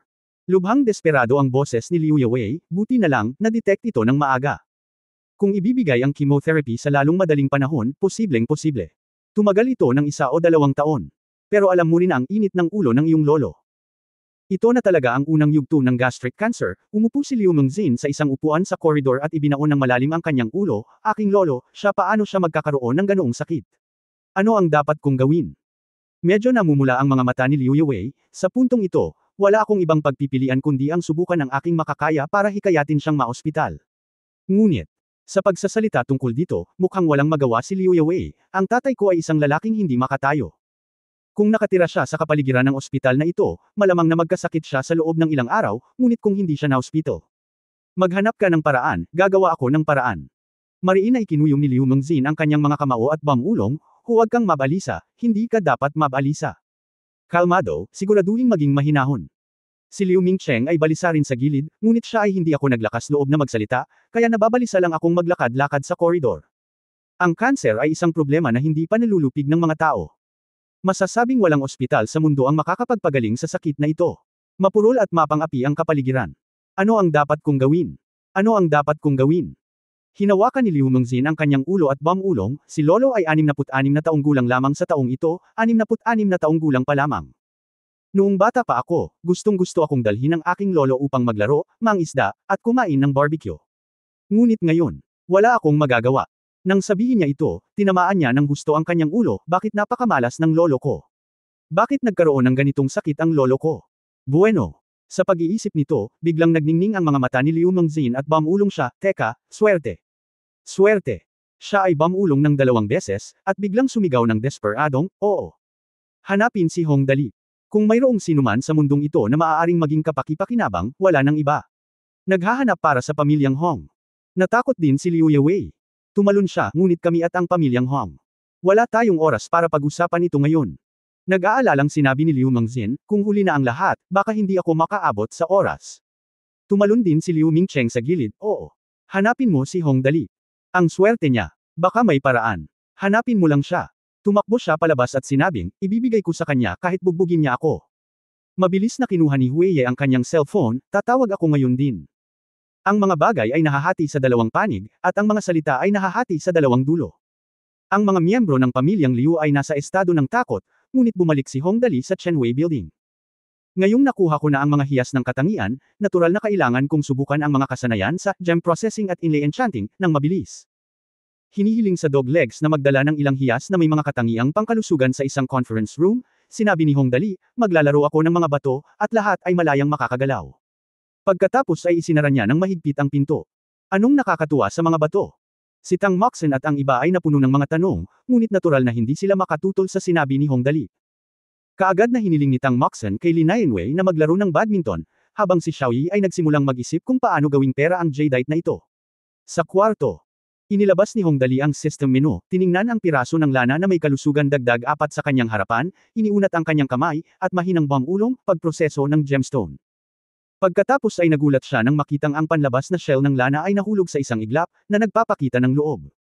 Narito ang isang malaking piraso ng jade. Sa katunayan, wala siyang alam tungkol sa kalidad ng jadeite, ngunit alam niyang maaari itong magpapataas ng kalusugan. Sa katunayan, maraming beses, ang katangian ng kalusugan ay talagang mahirap hanapin. 10 milyon. Mamamatay na ang isang mayamang tao na may net worth na ilang bilyon. Kung sasabihin mo sa kanya na mayroon akong isang bagay na makakatulong sa iyo na mabuhay ng 2 taon pa sa halagang 100 milyon, sa tingin mo ba ay bibilhin niya ito? Kaya ito ang iniisip ni Hong Dali ngayon. Wala siyang ideya kung magkano ang mabibili ng jadeite na ito sa merkado. Alam niyang makabubuting gawin itong alahas at ibigay. Well, hinawakan ni Hong Dali ang kanyang baba, iregalo ito. Paano si tatay? Mga singsing, mga pulse eres, mga kwintas. Lahat sila ay mukhang nakakainip. Ang mga bagay na ito ay hindi angkop. Bukod pa rito, mainam ang mga bagay na ito kung ibibigay ito sa mga babae, tulad ng Tang Moxen, Li Nianwei, Xiao Yi Zishuan, at iba pa. Ngunit kung gusto mong ibigay ito sa isang lalaki, hindi ito angkop. Ano ang ibibigay ko? Muling naisip ni Hong Dali, kalimutan mo na lang, health dagdag 4 pa naman. Gumawa muna tayo ng isang pares ng bracelets o pendants. Ibibigay ko muna ito sa mga babaeng nakapaligid sa akin. Hindi ko alam kung gaano ito kalaki. Ilang tao ang maaari kong ipadala. Naisip niya at direktang ginamit ang kasanayan, ay proseso ito sa isang palawit. Sa oras na ito, ang malamig na boses ng system ay dumating, paki-host upang itakda ang partikular na hitsura ng pendant. Pagkatapos ay naisip ni Hong Dali sa kanyang isipan. Isang piraso ng jadeite ang lumitaw, at pagkatapos ay nagsimula siyang mag-isip tungkol sa hitsura ng pendant na ito. Ang taong ito ay hindi marunong mag-arte, at tiyak na hindi siya marunong mag-sculpt. Siyempre, hindi mahalaga ang hitsura, ang mahalaga ay ang mga katangian. Si Jade ay napakabilis, at isang baluktot ang rebulto ni Guanyin Bodhisattva, na mukhang melon at jujube, ay lumitaw sa kanyang isipan. Nang matapos siyang mag-isip, biglang bumukas ang piraso ng Jade sa kanyang harapan at nabasag sa 3 piraso, sa gitna. Pagsisinungaling ang naisip niyang pendant isang Guanyin Bodhisattva na naghahayag ng kanyang mga pangil. At ang mga walang kwentang maliit na scrap, Jade ay Jade pa rin, ngunit ang mga katangian ay wala na. Haha, ang isang ito ay mabuti. Ang isang ito ay mabuti, sa pagtingin sa kalusugan dagdag 4 na katangian sa itaas, Hongdali Bim, ipadala si Jingxen. Kung tungkol sa mga basurang materyales, itapon. Sa nakaraang karanasan, mas madali itong hawakan sa ibang pagkakataon. Hindi nagtagal, gumawa ng isa pang singsing si Hongdali, ipadala ito kay Sister Nianwei. May mga 4 na piraso ng ganitong uri ng health dagdag for Jadeite, ang ilan ay malaki at ang ilan ay maliit. Ang malaki ay okay gumawa siya ng 2 hanggang 3 attribute equipment, at ang maliit ay maaari lamang gumawa ng isa. Sa huli, gumawa si Hongdali ng 3 singsing, 4 na pendants at isang bracelet. Agad siyang nasiyahan at nagsabi, "Bueno, Sister Nianwei Jingxen Xiaoye Zishuan Yashuan isa para sa bawat tao, at ang iba ay ibibigay sa mga binti ng aso, hehe." Matapos tapusin ang mga ito, sinimulan ni Hongdali na gawing dagdag 5 muli ang kalusugan. Sa pagkakataong ito ay nakaisip siya ng isang bagay na ibibigay sa kanyang mga magulang, walang palawit si nanay, kaya bigyan mo ako ng isa. Guanyin, tatay. Sige, bigyan mo lang siya ng tubo, hehe, sabihin mo sa kanya na dalhin ito. Kaya isang health dagdag 5 guanyin at isang health dagdag 5 pipe ang inilabas. Sa oras na ito, ang pinakamalaking piraso ng jade na may kalusugan dagdag 5 ay maaaring gamitin upang gumawa ng 2 pang bagay. Hinawakan ni Hongdali ang kanyang baba, ano ang ginagawa ng 2 ito? Matapos mag-isip sandali, biglang naalala ni Hongdali ang malaking bato sa manor ni Hong. Biglang tumawa si Elder Hong 2, gumawa tayo ng 2 pares ng fitness ball. Ang panganay na lolo at pangalawang lolo ay nakikipaglaro sa kanila araw-araw. Maganda ito. Kumbaga, hindi sapat ang 3 bola. Kalimutan mo na ito at bilhin mo sila mamaya. Anyway, bato tayo tumataya. Well, kung may pera ka, makakabili ka ng mga bato. Madali lang ito. Wala na akong ibang alam. Ang paggastos ng pera ay ang galing natin. Gawin lang ito sa sandaling maisip mo ito, at sa lalong madaling panahon, 2 pares ng fitness ball ang ginawa ito ay 2 bilog na bola, napakasimple. Pagkatapos ng lahat ng ito, tumingin si Hongdali sa panel ng system, bueno, gumastos lang ako ng $1,000 para bilhin ang mga bato. Libo-libo, kasama ang iba pang piraso at piraso, ngayon ay may 11 attribute point, idagdag ang lahat ng mga enchantment, para magdagdag ka ng isa pang katangian. Haha, kahanga-hanga. Di nagtagal, mga 5 minuto ang lumipas, tiningnan ni Hongdali ang ilang produktong jade sa mesa ng may kasiyahan, bagaman medyo pangit, napakaganda ng mga katangian, oh haha. Ngayon ang 3 singsing, 4 na pendants at isang bracelet, na may kabuuang health dagdag 6, ay malusog. Dagdag isang pipe, isang palawit, at 2 pares ng health ball mula sa 7. Kung hindi mo naiintindihan ang mga bagay na ito, maaari lamang itong ituring na mga ordinaryong jade na produkto, ngunit kung alam mo na ang mga ito ay maaaring magpapataas ng iyong kalusugan, tiyak na ipaglalaban mo ito.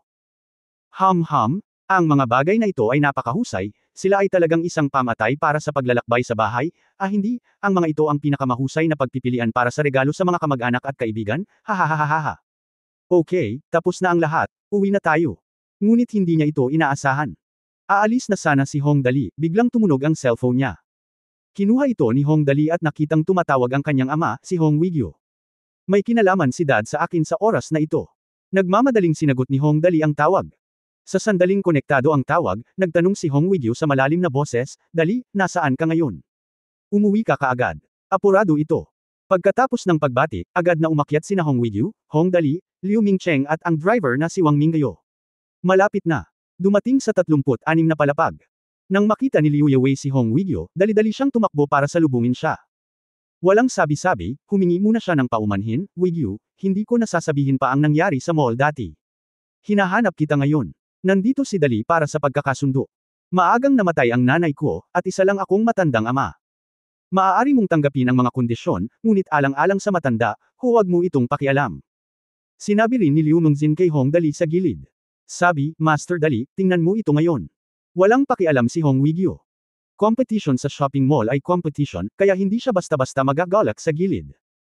Kung wala siyang ganitong kamahalan, hindi niya makakamit ang kanyang naabot ngayon, kaya ngumiti na lang siya, na may kalmadong mukha, ikanaway ang kanyang mga kamay at sinabing, "Huwag mong banggitin ang mga nakaraang bagay ngayon. Dahil nandito ako, natural na, well, anong sabi ng doktor?" Nang banggitin ang kalagayan ng matanda, mukhang malungkot si Liu Yewei at sinabing, ang maagang yugto ng gastric cancer ay hindi pa seryoso, ngunit sinabi ng doktor na ang sakit ay natatakot na lumala. Kung sisimulan natin ang ospital para sa chemotherapy ngayon, ito ay magiging mas mabuti. Kaya kung mabuhay ng 2 pang taon, kung hindi, masama ito.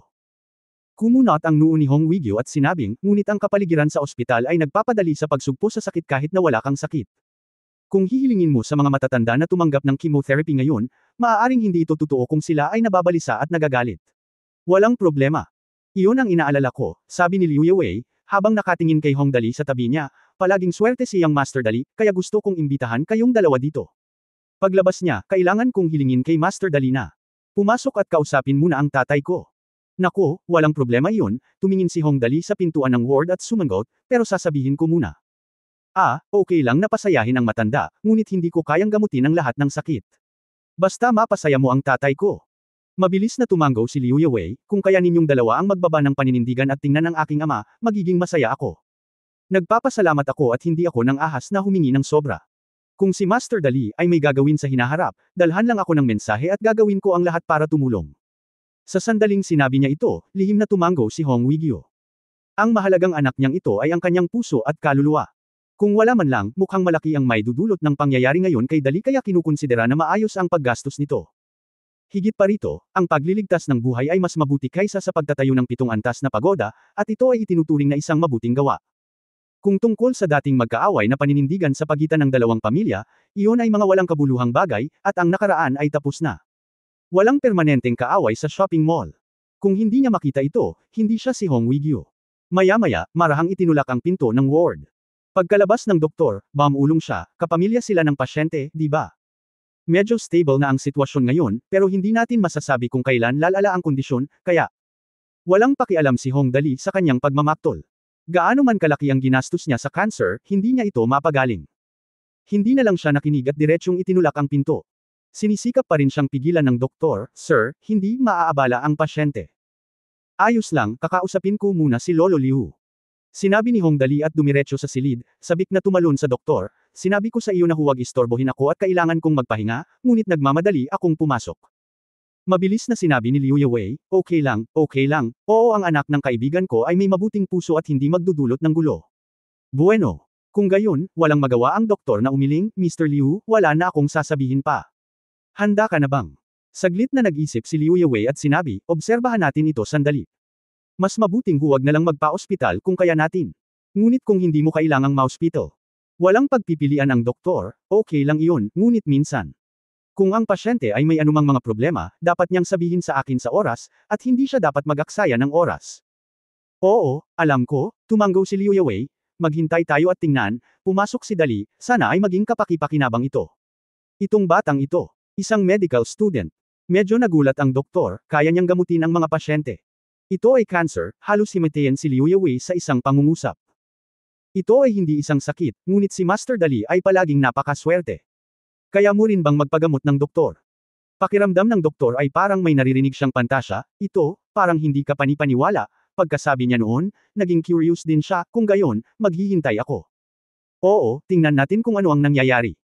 Nag-aaral sila sa labas, pero natigilan si Hong Dali pagkapasok niya sa kwarto may isang matandang lalaki na nakahiga sa hospital bed. Siya siguro ang lolo ni Liu Mengzin, pero ano ang nangyayari sa babaeng nagpapakain sa kanya ng lugaw? Maingat na nagtanong si Hong Dali, si Lolo Liu ba? Ito. Naistorbo ba kita? Sa mayamang pamilyang ito, hindi magandang ideya para sa isang matandang nasa edad 60 na maghanap ng mapapangasawa sa edad na 20. Ito ay kakaiba, kaya kailangan kong magtanong ng malinaw, paano kung lumabas ako at iwasan ito ng ilang sandali? Bad boy. Natuwa si Liu Zhongyuan nang marinig niya ang mga salita ni Hong Dali, ikaw ba si Hong Dali mula sa pamilyang Hong? Narinig kong halika at maupo. Xiaoming, gumawa ng isang tasa ng tsa para kay Master Dali. Okay, Lolo. Agad na nagsimulang gumawa ng tsa si Xiaoming. Lolo Liu, lumingon si Hong Dali at tumingin kay Xiaoming, ito ang yaya mo. Anong yaya? Nakangiting sabi ni Liu Zhongyuan, ang kasintahan ni Mingzin, isang napakahusay na babae mula sa kanayunan, ay nagluluto magaling siyang magluto at napakagaling niyang mag-alaga ng mga tao. Gusto ko ito. Oo, nagningning ang mga mata ni Hong Dali pagkatapos marinig ito, naisip na ba ni Liu kung paano makahanap ng girlfriend? Haha, maghihintay lang ako. Sabay tayong mag-wedding drink, ito ay talagang magandang balita ngayon. Sa pagkakataong ito ay tiningnan niya ito ng mabuti at palihim na tumango habang nakatingin dito. Ang maliit na Ming na ito ay medyo maganda, hindi kasing ganda ni Li Nianwei at Tang Moxon, ngunit kahit papaano ay katulad siya ni Sister Jean Zishan pagkatapos ng plastic surgery. Siya ay may magandang figure, halos 1 metro ang taas, at maaaring ituring na nakaumbok pasulong at paatros, lalo na ang kanyang buhok. Simpleng nakatali sa isang nakapusod, itim at may kantab, medyo maganda. Masayang nagsalita si Hong Dali, ngunit si Xiaoming ay namula sa kahihiyan at halos ay sobsob ang kanyang ulo sa kanyang dibdib. You brat, ang sweet mo. Napangiti si Liu Zhongyuan, at pagkatapos ay nagsabi, marami na akong narinig tungkol sa iyo. Napaka-magical mong tao. Nandito ka ba ngayon para pasayahin ako? Si Wei ang nakahanap sa iyo. Tama. Sai, mahirap talaga para sa batang ito na humingi ng tulong para sa mga dati kong buto. Ito talaga. Lolo Liu, tingnan mo ang sinabi mo. Medyo hindi sinasang-ayunan ni Hongdali ang kanyang mga salita, tama. Ayaw ng anak ko na mabuhay pa ang kanyang ama ng ilang taon pa. Kung may sakit ang tatay ko, kailangan ko ring gawin iyon. Normal lang ito, sabi ni Hongdali, na kinuha ang pares ng malusog dagdag 7. Fitness ball, Lolo Liu, mangyaring subukan ito. Dinala ko ito sa iyo espesyal na. Maganda ang bagay na ito. Ito ay nagpapahaba ng buhay at nag-aayos ng sirkulasyon ng dugo. Oh, may ganoon bang magandang bagay? Nakangiting kinuha ito ni Liu Zhongyuan at kinahit ito sa kanyang kamay. Pagkatapos ng 2 pag-ikot, tumanggo siya at sinabing, not to mention, this is really good. This pair is worth a lot of money, right? Penny, piso lang yan. Sinabi ni Hongdali na may masayang ngiti, Lolo Liu, gumaan na ba ang pakiramdam mo? Well. Lumingon pa si Liu Zhongyuan ng ilang beses, na may unti-unting pagkagulat sa kanyang mukha, maganda ito, mas komportable ako. Well, magandang bagay, ito ay talagang magandang bagay. Ikaw brat, handa ka bang magbigay ng ganoong magandang bagay? Igalang mo ang iyong mga nakatatanda ayon sa nararapat mo, nakangiting sabi ni Hongdali, kung gagawin mo ito araw-araw, ginagarantiyahan kitang mahabang buhay. Ay, parang ito na. Ito ay gumagana, ito ay mabuti at ito ay mabuti. Sa katunayan, kung iisipin mo ito, mauunawaan mo na ang katangian ng kalusugan ng pasyente ay dapat na medyo mababa. Maaaring hindi halata ang pagtaas ng 7 puntos mula sa pangunahing antas ng 100, ngunit ang pagtaas ng 7 puntos mula sa pangunahing antas ng 20 hanggang 30 ay ganap na naiiba. Si Liu Zhongyuan ay nasa ganoong sitwasyon ngayon.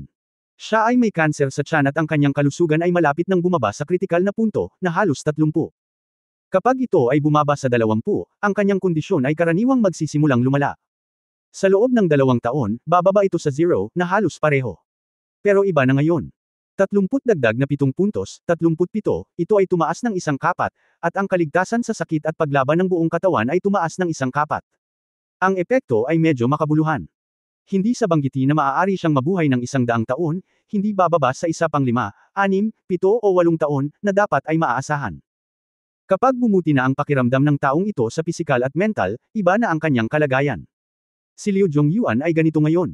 Sa sandaling comfortable na ang kanyang katawan, hindi na siya mapakali. Iniikot niya ang fitness ball gamit ang kanyang kaliwang kamay at itinaas ang kubrekama gamit ang kanyang kanang kamay upang bumaba sa lupa. Ang iba ay tiyak na sasabihin sa kanya na humiga pa sa kama, ngunit si Hongdali ay malinaw na hindi isang ordinaryong tao. Ang taong ito ay nagsuot ng sapatos ni Liu Zhongyuan ng napakasimple at nakangiting sinabi, Lolo Liu, maglakad-lakad tayo. Kung gayon. Nakangiting sabi ni Liu Zhongyuan, kung gayon, lumabas tayo para mamasyal. Kaya't bago pa matapos si Xiaoming sa paggawa ng tsaa, si Liu Zhongyuan ay naglalakad na sa silid, buti, dali, pumunta ka rito, mas maganda ang mood ko. Natatakot ang mga batang iyon na mahulog ako, at hindi nila ako pababayaan, ngunit naiintindihan mo ang aking kalooban, haha. Sa dami ng sinabi niya, mas nagiging masaya siya, at ang mas lumang henerasyon ay karaniwang hindi maaaring manatili. Matapos manatili sa ward, naglakad pa siya ng ilang hakbang, saka binuksan ang pinto ng ward at lumabas. Sinulyapan niya si Liu Yewei at ikinulong ang kanyang mga labi, ikaw brat, nakikita mo kung gaano kalakas ang isang tao, alam mo kung ano ang nararamdaman ko. Bakit tayo nakatayo doon na tulala? Lumabas ka para mamasyal. Liu Yewei, Hong Weigyu, Liu Mengzin, Liu Mingcheng at ang doktor ay ganap na natulala. Ilang beses na sinampal ni Liu Yewei ang sarili, na labis na nasaktan. Matapos matigilan ng ilang sandali, si Liu Yewei ay sumigaw ng desperadong, matanda, bakit ang bilis mong umalis? Hintayin mo ako. Ilang beses ding sinampal ng doktor ang sarili na medyo masakit. Pagkatapos ay pasuray-suray siyang naglakad patungo sa opisina, dapat hindi ako nakatulog ng maayos ngayon, dapat. Ilang beses ding sinampal ni Liu Mingcheng ang sarili, mula ngayon, magiging kapatid ko na si Master Dali, mahal. Sinabi rin ni Liu Mengzin na gusto kong sampilan ang sarili ko ng ilang beses ngunit pinigilan ko ito. Matapos umalis sa inpatient na gusali ng Medical University Affiliated Hospital, si Mr. Liu Zhongyuan ay malinaw na nasa mabuting kalagayan. Bagamat hawak ni Hongdali ang kanyang braso, mas mabilis na lumakad ang matanda kaysa kay Hongdali. Hoy, Lolo Liu, dahan-dahan, dahan-dahan, huwag mahulog. Sa pagkakataong ito ay si Hongdali na ang magsabi nito. Sa katunayan, sa kasalukuyang pisikal na kondisyon ni Hongdali, hindi siya makalakad ng 2 beses ng mas mabilis kaysa dito. Kung may problema man, ang problema ay hindi pa siya handang ihayag na ganap na gumaling ang kanyang katawan kung tutuusin, siya ay isang tamad na tao, kaya magiging mahusay kung ito ay makakapagligtas ng ilang gulo. Hoy, binata, dapat kang mag-ehersisyo ng higit pa, masayang naglakad palayo si Liu Zhongyuan. Sa halip, binanggit niya ang tungkol kay Hong Dali, narinig ko na ang iyong mga buto ay palaging masama, kaya dapat kang mag-ehersisyo ng higit pa. Madaling magkasakit ang taong ito kapag hindi siya kumikibo. Bakit ayaw kong manatili sa ospital? Nakahiga lang ako sa kama buong araw at magkakasakit ako kahit wala akong sakit. Oo, palagi kang magiging matatag. Napangiti si Hong Dali. Okay, magpahinga na tayo. Si Liu Zhongyuan ay nasiyahan sa paglalakad sa pagkakataong ito. Nakahanap siya ng mahabang upuan na gawa sa kahoy at mariing umupo dito, pumunta ka at samahan mo sila.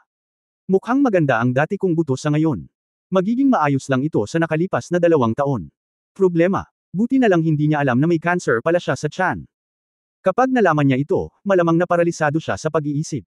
Natural, hindi nang ahas si Hong Dali na sabihin ito, kaya mabilis siyang umamin at bumalik sa Hong Wigyo. Ngayong walang magawa si Mr. Liu, sinimulan nina Liu Yewei at Hong Wigyo na pag-aralan ang pakikipagtulungan sa negosyo ng kumpanya. Wigyo, huwag kang magsabi ng kahit ano. Pwede kang pumunta ngayon. Hindi talaga ako komportable. Dati.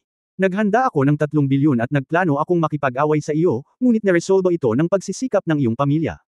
Haha, hindi ko na dapat pag-usapan ang tungkol sa mga bagay na iyon. Mula ngayon, ang mga bagay na iyon ay dapat na hindi mo na pag-usapan. Sinisisi mo pa rin ako. Nakangiting sabi ni Hong Wigyo, nakaraan na ang lahat. Kung saan, nabigla talaga ako nang marinig kong naghanda ka ng 3 bilyong yuan noong nakaraang pagkakataon. Kung hindi lang pinalad na makahabol ang pamilya natin, noong mga panahong iyon, mahirap talagang harapin ang broadcast ng balita. Sa pagkakataong ito, tila tinatawanan ng dalawang magkalaban sa mall ang kanilang sama ng loob. Well, huwag na nating pag-usapan ang mga nakaraang bagay.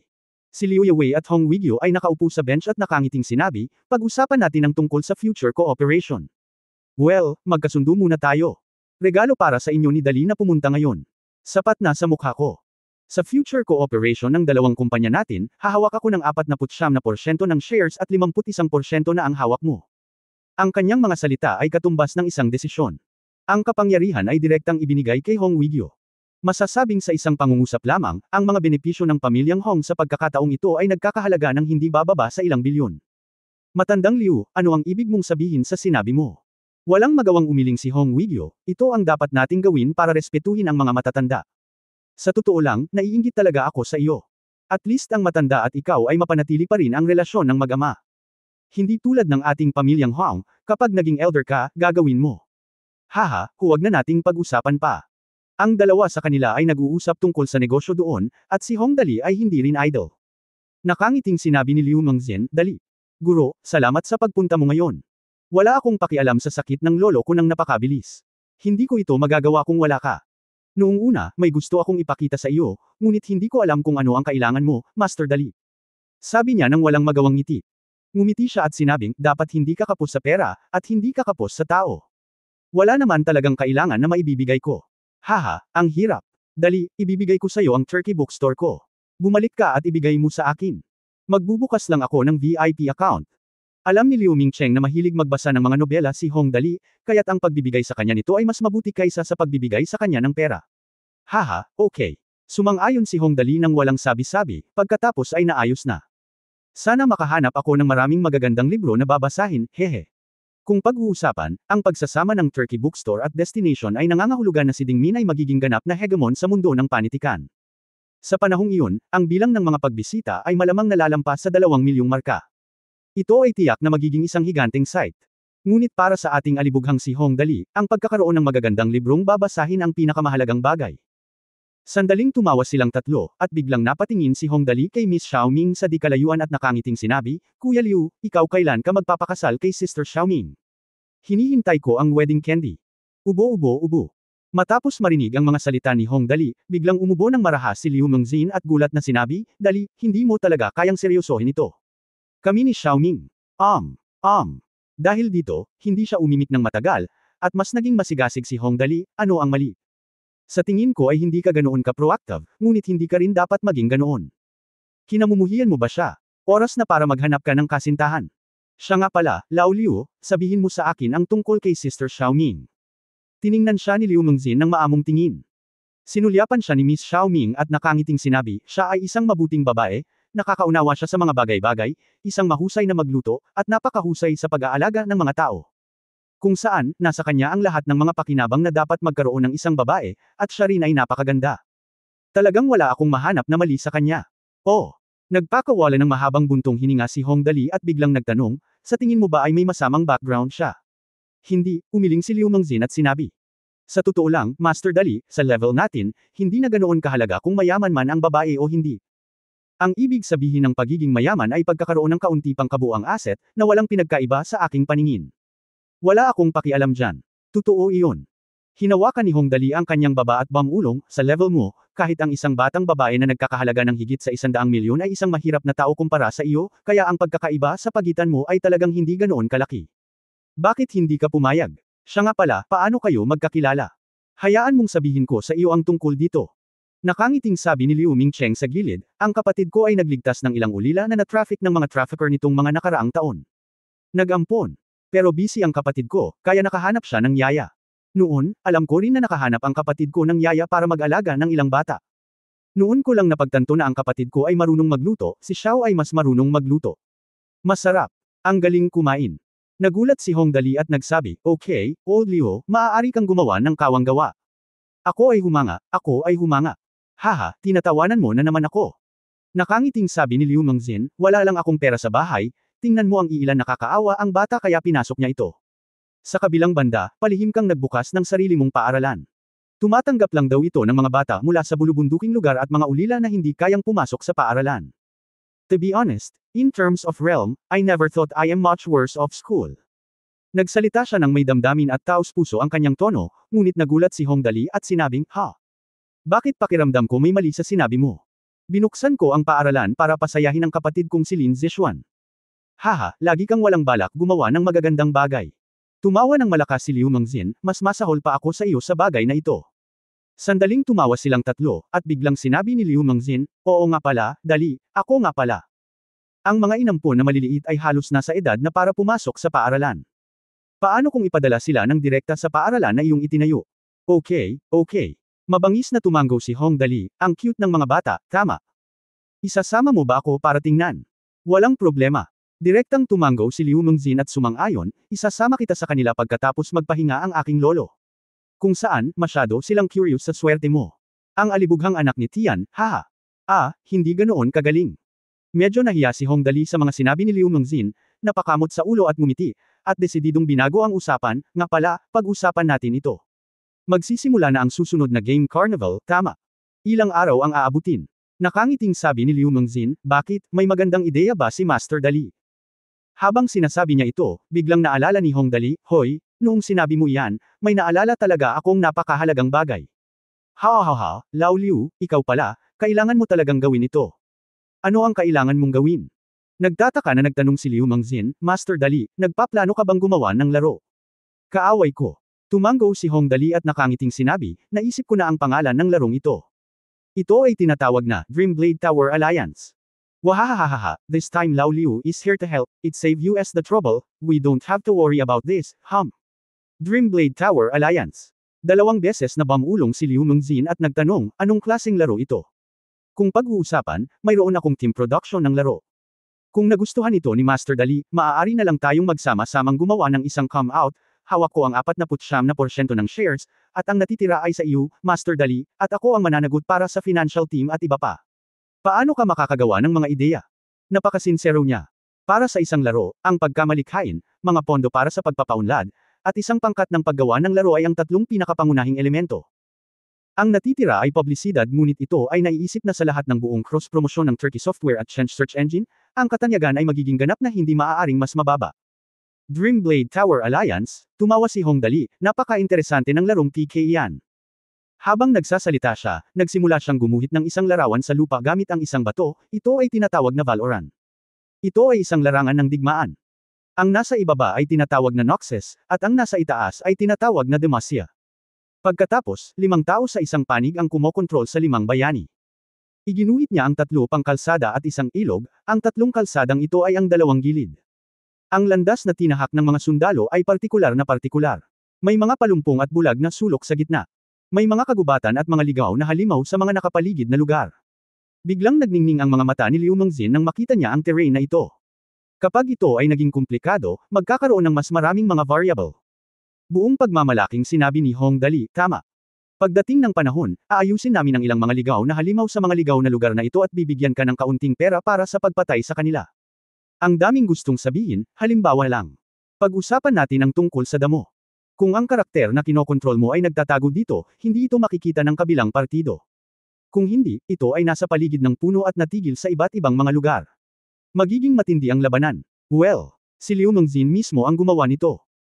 Bilang isang gamer, natural niyang nauunawaan kung gaano ka-promising ang larong ito, makipagtulungan sa aming esports. Sa pag-iisip nito, biglang napawisan si Liu Mengzin, Master Dali, noong sinabi mong gusto mong sumali sa esports, maaari bang, plano mo bang gawing daan ang larong ito? Kabanata 270. Si Liu Mengzin ay nababalot na ngayon ng malamig na pawis. Ilang araw na niyang pinag-iisipan ang isyong ito, ngunit hindi pa rin niya maisip kung bakit gustong makipaglaro sa kanya ni Hong Dali. Ngayon naiintindihan na niya napakasama ng taong ito, nagkaroon siya ng magandang ideya nang walang anumang balita. Sa kanyang matalas na pakiramdam para sa mga laro, alam ni Liu Mengzin na magiging hit ang larong ito sa sandaling marinig niya ang ideya ni Hong Dali. Bakit? Dahil lang ang larong ito ay sapat na balanse. Tama, balanse. Sa ibabaw, ang larong ito ay mukhang napakasimple. Ito ay isang mapa lamang na may 5 tao na nag-aaway sa isang tabi. Walang espesyal dito. Ngunit kung iisipin mong mabuti, malalaman mo ang problema. Balanse. Dahil ang mga tao sa magkabilang panig ay maaaring pumili ng mga karaniwang bayani. Maaaring malakas o mahina ang isang bayani, ngunit ang bawat panig ay maaaring pumili ng iba't ibang bayani upang mapunan ang mga pagkukulang ng bawat isa. Pagkatapos ay pinagsama, ang lakas ng magkabilang panig ay hindi gaanong naiiba. Kasama ng masalimuot na lupain, at ilang kapaki-pakinabang at natatanging kagamitan na idinisenyo dito, kung ito ay ilalagay sa isang elektronikong kompetisyon sa ekonomiya. Diyos, sigurado si Liu Mengzin na sa sandaling lumabas ang larong ito, tiyak na magiging sikat ito sa buong mundo. Mundo. Bakit? Dahil lang sa iba't iba ang gameplay at masalimuot ang terrain ng larong ito, hindi mabilang ang mga variation. Bukod sa anupaman, hindi ba sinabi lang ni Hong Dali na may mga palumpong sa larong ito, at ang bayani ay nagtatago sa mga palumpong at hindi nakikita ng kalaban? Gaano karaming mga taktika ang maaaring makuha mula sa isang ito? Higit pa rito, ayon sa sinabi ni Hong Dali, tiyak na maraming bayani, at tiyak na maraming uri. Maaari silang hatiin sa iba't ibang propesyon ayon sa kanilang sariling Dragon Language Continent. Ang resulta ay ganap na hindi na kailangang sabihin. At pagkasabi ng lahat ng iyon, sa katunayan, hindi ito ang dahilan kung bakit talagang natakot si Liu Mengzin sa malamig na pawis. Ang talagang ikinatakot niya ay naalala niya ang karakter ni Hong Dali. Iyan ay tiyak na pagkakatawang tao ng isang batang nagkakalat ng pera. Sa kanyang kabutihang loob, ang mga high-end na profesional na manlalaro sa Dragon Language Continent ay agad na kinuha sa ilalim ng kanyang utos. Kasama ang bagong Super Family, Haomeng, na lumabas sa laro, binuksan niya ang isang game carnival kasama niya. Katumbas lang ito ng personal na paghahatid sa kanya ng pinakamaraming piling manlalaro sa kanyang laro. Pagkatapos noon, masaya pa rin akong tinutulungan siyang magbilang ng pera. Kaya sa pagkakataong ito si Liu Mengzin ay talagang lumuhad, at lumuhad ng lubusan, hinding-hindi na ako makikipag-away kay Master Dali. Napakasama ng batang ito, at ang kanyang puso ay masyadong madilim. Buti na lang at hinayla talaga siya ni Hong Dali ngayon. Si Liu Mengzin ay lubos na nasisiyahan na laruin ang larong ito ng mag-isa. Mukhang may future pa siya kay Master Dali. Kung sino ang may magandang relasyon sa kanya ay magiging tanyag, at kung sino ang laban sa kanya ay malas. Bueno, Master Dali, maingat na tanong ni Liu Mengzin, ilang bayani ang mayroon sa larong ito? Ilang bayani ang naroon? Hinawakan ni Hong Dali ang kanyang baba, hindi pa ako nakakapagdesisyon, magsisettle muna ako sa 7 o 8 sa ngayon. 10. Si Sister Zishan ay nagdodrawing ng character settings, kaya niyang gumuhit ng marami hanggat gusto niya. Napaluha si Liu Mengzin. Nakita mo ba? Nakita mo ba? Nanahimik ang batang ito, at nagsimula ng gumuhit ng mga setting ng karakter. Habang pinag-uusapan ito ng ilang tao, nahihiyang lumapit si Xiaoming, at bamulong, Master Liu, ako, dapat na akong bumalik, huwag nang manatili pa. Natatakot akong mabalisa ang mga bata pagkaraan ng mahabang panahon. Speaking of which, pasado 9:00 na ng gabi, at oras na para bumalik. Okay, pagkatapos ay ibabalik kita ngayon din. Bahagyang ngumiti si Liu Mengzin, tumayo ka agad, at biglang nagtanong kay Hong Dali, Master Dali, gusto mo bang maupo dyan? Noon pa man ay gustong makita ka ng mga bata. Ah, okay. Biglang natuwa si Hong Dali, tara at kilalanin natin ang ilang bata. Speaking of which, ulila na siya bago naglakbay sa panahon, kaya lalo siyang naging malapit sa kanila. Hindi mabubur ang apelyido kahit sa dalawang buhay. Kung gayon, umalis na tayo ngayon. Sinabi ni Liu Mengzin sa kanyang nakababatang kapatid na si Liu Mingcheng, Mingcheng, kunin mo si Master Dali, at kukunin ko si Xiaoming. Okay. Inimbitahan kaagad ni Liu Mingcheng si Hong Dali, Master Dali, kung ayaw mo, maaari mong kunin ang kotse ko. 2 tao lang ang kayang tanggapin ng sasakyan ng kapatid ko. Okay. Si Hong Dali ay natural na ayaw maging isang malaking pamilya, kaya siya ay direktang sumang-ayon, kung gayon, umalis na tayo. Agad na yumandar ang 4 na tao at 2 sasakyan. Sa daan, sinamahan ni Liu Mingcheng si Hong Dali habang nagmamaneho, Master Dali, noong nag-aaral ako, masyado akong maliit. Huwag mong isa-puso. Ako lang ito. Ang relasyon ng 2 pamilya natin noong panahong iyon. Hehe, iyon na. Ayos lang, tapos na ang lahat. Speaking of which, hindi talaga alam ni Hong Dali kung ano ang ginagawa sa kanya ni Liu Mingcheng. Sabi mo medyo tragic siya. Nabasag niya ang sasakyan, nawala ang mukha niya, at sa huli kailangan niyang samahan siya, tama. Haha, napakasaya pa rin ni Master Dali. Nagpasalamat si Liu Mingcheng, kung may gagawin ka sa hinaharap, tanungin mo lang ako. Magiging maayos ang lolo ko ngayon, bahala na si Master Dali. Hindi na ako magsasabi ng ibang kalokohan. Parang nagpapanggap ako. Nakangiting sabi ni Hong Dali, bakit mo pinag-uusapan ang mga walang kwentang bagay na iyon? Sabi ni Liu Mingcheng. Smiley face, oo, malawak pa rin ang isip ni Master Dali, hehe. Habang nagsasalita siya, dumating siya sa lugar kung saan nakatira ang ilang ulilang inampon ni Liu Mingzin. Pagkababa ng sasakyan, tumingin si Hong Dali sa paligid, at pagkatapos ay nagpahayag ng malaking kawalang kasiyahan, sabi ko, Lao Liu, napakataas mo ng katayuan, bakit mo gustong manirahan ang iyong mga anak sa isang lugar na tulad nito? Halos mabigla si Liu Mingzin sa sinabi ni Hong Dali. Nabulunan hanggang mamatay, sa palagay mo ba lahat ay alibughang tulad mo? Napakaganda na nagagawa ko ito, syempre hindi siya nagkaroon ng lakas ng loob na sabihin ito. Ipinaroda ang sasakyan, umakyat sa hagdan, at hindi nagtagal ay nakarating sa pintuan. Kinuha ni Xiaoming ang susi at binuksan ang pinto. Natigilan si Hong Dali sa pagpasok niya, ang silid ay halos 80 metro kwadrado, at ito ay itinuturing na isang ordinaryong uri ng sambahayan. Syempre, hindi ito mahalaga. Ang mahalaga ay sa mismong harapan niya, may isang batang babae na nagtuturo sa 5 pang bata na gumuhit ng mga simpleng figure ng tuloy-tuloy. Ang maliit na loli na ito ay 7 o 8 taong gulang pa lang. Natulala si Hong Dali, nagpapalaki ka na ng bata sa murang edad. Talagang nagmature ang taong ito. Napakaaga. Sa oras na ito, ang taong iyon nang marinig ng batang babae ang pagbukas ng pinto, nagulat siya. Nang makita niya si Liu Mingzin, agad siyang tumayo at ngumiti, Kuya Liu, bumalik ka na. Sa oras na ito, tiningnan ng mabuti ni Hong Dali ang batang babae at kinailangan niyang sabihing maganda siya. Mayroon siyang isang pares ng malalaking dark brown na mata na parang cartoon girl, at ang kanyang maliit na mukha ay mislan, maganda at sobrang cute. Ang maikling buhok na abot balikat pa lang ay medyo natural na kayumanggi ang kulay sa ilalim ng liwanag, at may cute na boyish look. Siya ay may hairpin sa kanyang buhok, isang cute na puting sweater sa kanyang itaas na katawan, at isang kulay abo na maikling palda sa ilalim. Maagang tag-araw noong Hunyo, at ang batang babae ay nakasuot lamang ng isang pares ng puting medyas sa kanyang mga paa. Ang kanyang payat na figure ay mukhang medyo cute. Siya ay 7 o 8 taong gulang pa lamang, medyo bilog pa ang kanyang katawan, at malapit na siya sa mga 1.4 metro ang taas. Siyempre, dahil sa kanyang tangkad, ang kanyang palda ay tila maikli, at kalahati ng kanyang mga hita at buong binti ay nakalabas. Ang cute na maliit na loli. Ngumiti si Hong Dali at kumusta, little sister, ano ang pangalan mo? Tiningnan ng batang babae si Hong Dali na may isang pares ng malalaking nagniningning na mga mata, at biglang ngumiti, ikaw si Kuya Dali, tama. Ang pangalan ko ay Yu Meichin. Kumusta, Kuya Dali, madalas ikwento sa amin ni Kuya Liu ang iyong mga kwento. Oh, Yu Meichin, mukhang maganda ang pangalang ito, pero bakit parang pamilyar sa akin ito? Kakaiba ang pakiramdam nito. Nakangiting tanong ni Hong Dali, Sister Meichin, ano ang sinabi sa iyo ni Brother Liu? Sabi ni Kuya Liu, sabi ni Yu Meichin na may seryosong tingin, na parang young adult, sabi ni Kuya Liu sobrang swerte mo. Okay, sobrang alibughang. Matandang Liu. Agad na napahiya si Hong Dali, at pagkatapos ay tumingin kay Liu Mingzin ng walang ekspresyon, ganito ang karaniwan mong pagtuturo sa mga bata. Haha, pawis na pawis si Liu Mingzin, ito, para lang mapasaya ang mga bata, haha. Si Liu Mingzin, na palaging nananatiling kalmado kapag gumuho ang bundok sa kanyang harapan, ay medyo naliligaw din. Well, tumingin muli si Hong Dali sa iba pang mga bata, speaking of which, ang mga batang ito ay nasa hustong gulang na para pumasok sa paaralan. Kaya't gawin natin ito. Hihilingin ko sa kanila na pumunta sa aking bagong lansiyang pagdating ng panahon. Kung pupunta ka sa Academy City upang mag-aral, makakakuha ka ng libreng pagkain at tirahan, pati na rin ang libreng tuition. Teka, Yu Meichin. Academy City. Tiningnan ni Hong Dali ang maliit na batang babae sa kanyang harapan na parang nakakita ng multo. Ito kaya ang maalamat na Sister Pao. Nang marinig ni Hong Dali na sabihin na dapat siyang pumunta sa kanyang paaralan, biglang tuwang-tuwa si Yu Meichin at nakangiting sinabi, Kuya Dali, napakabait mo. Nag-aalala si Kuya Liu kung saan tayo mag-aaral sa hinaharap. Ngayon ay pumunta na tayo sa iyong paaralan. Ang galing. Hindi ba kailangan?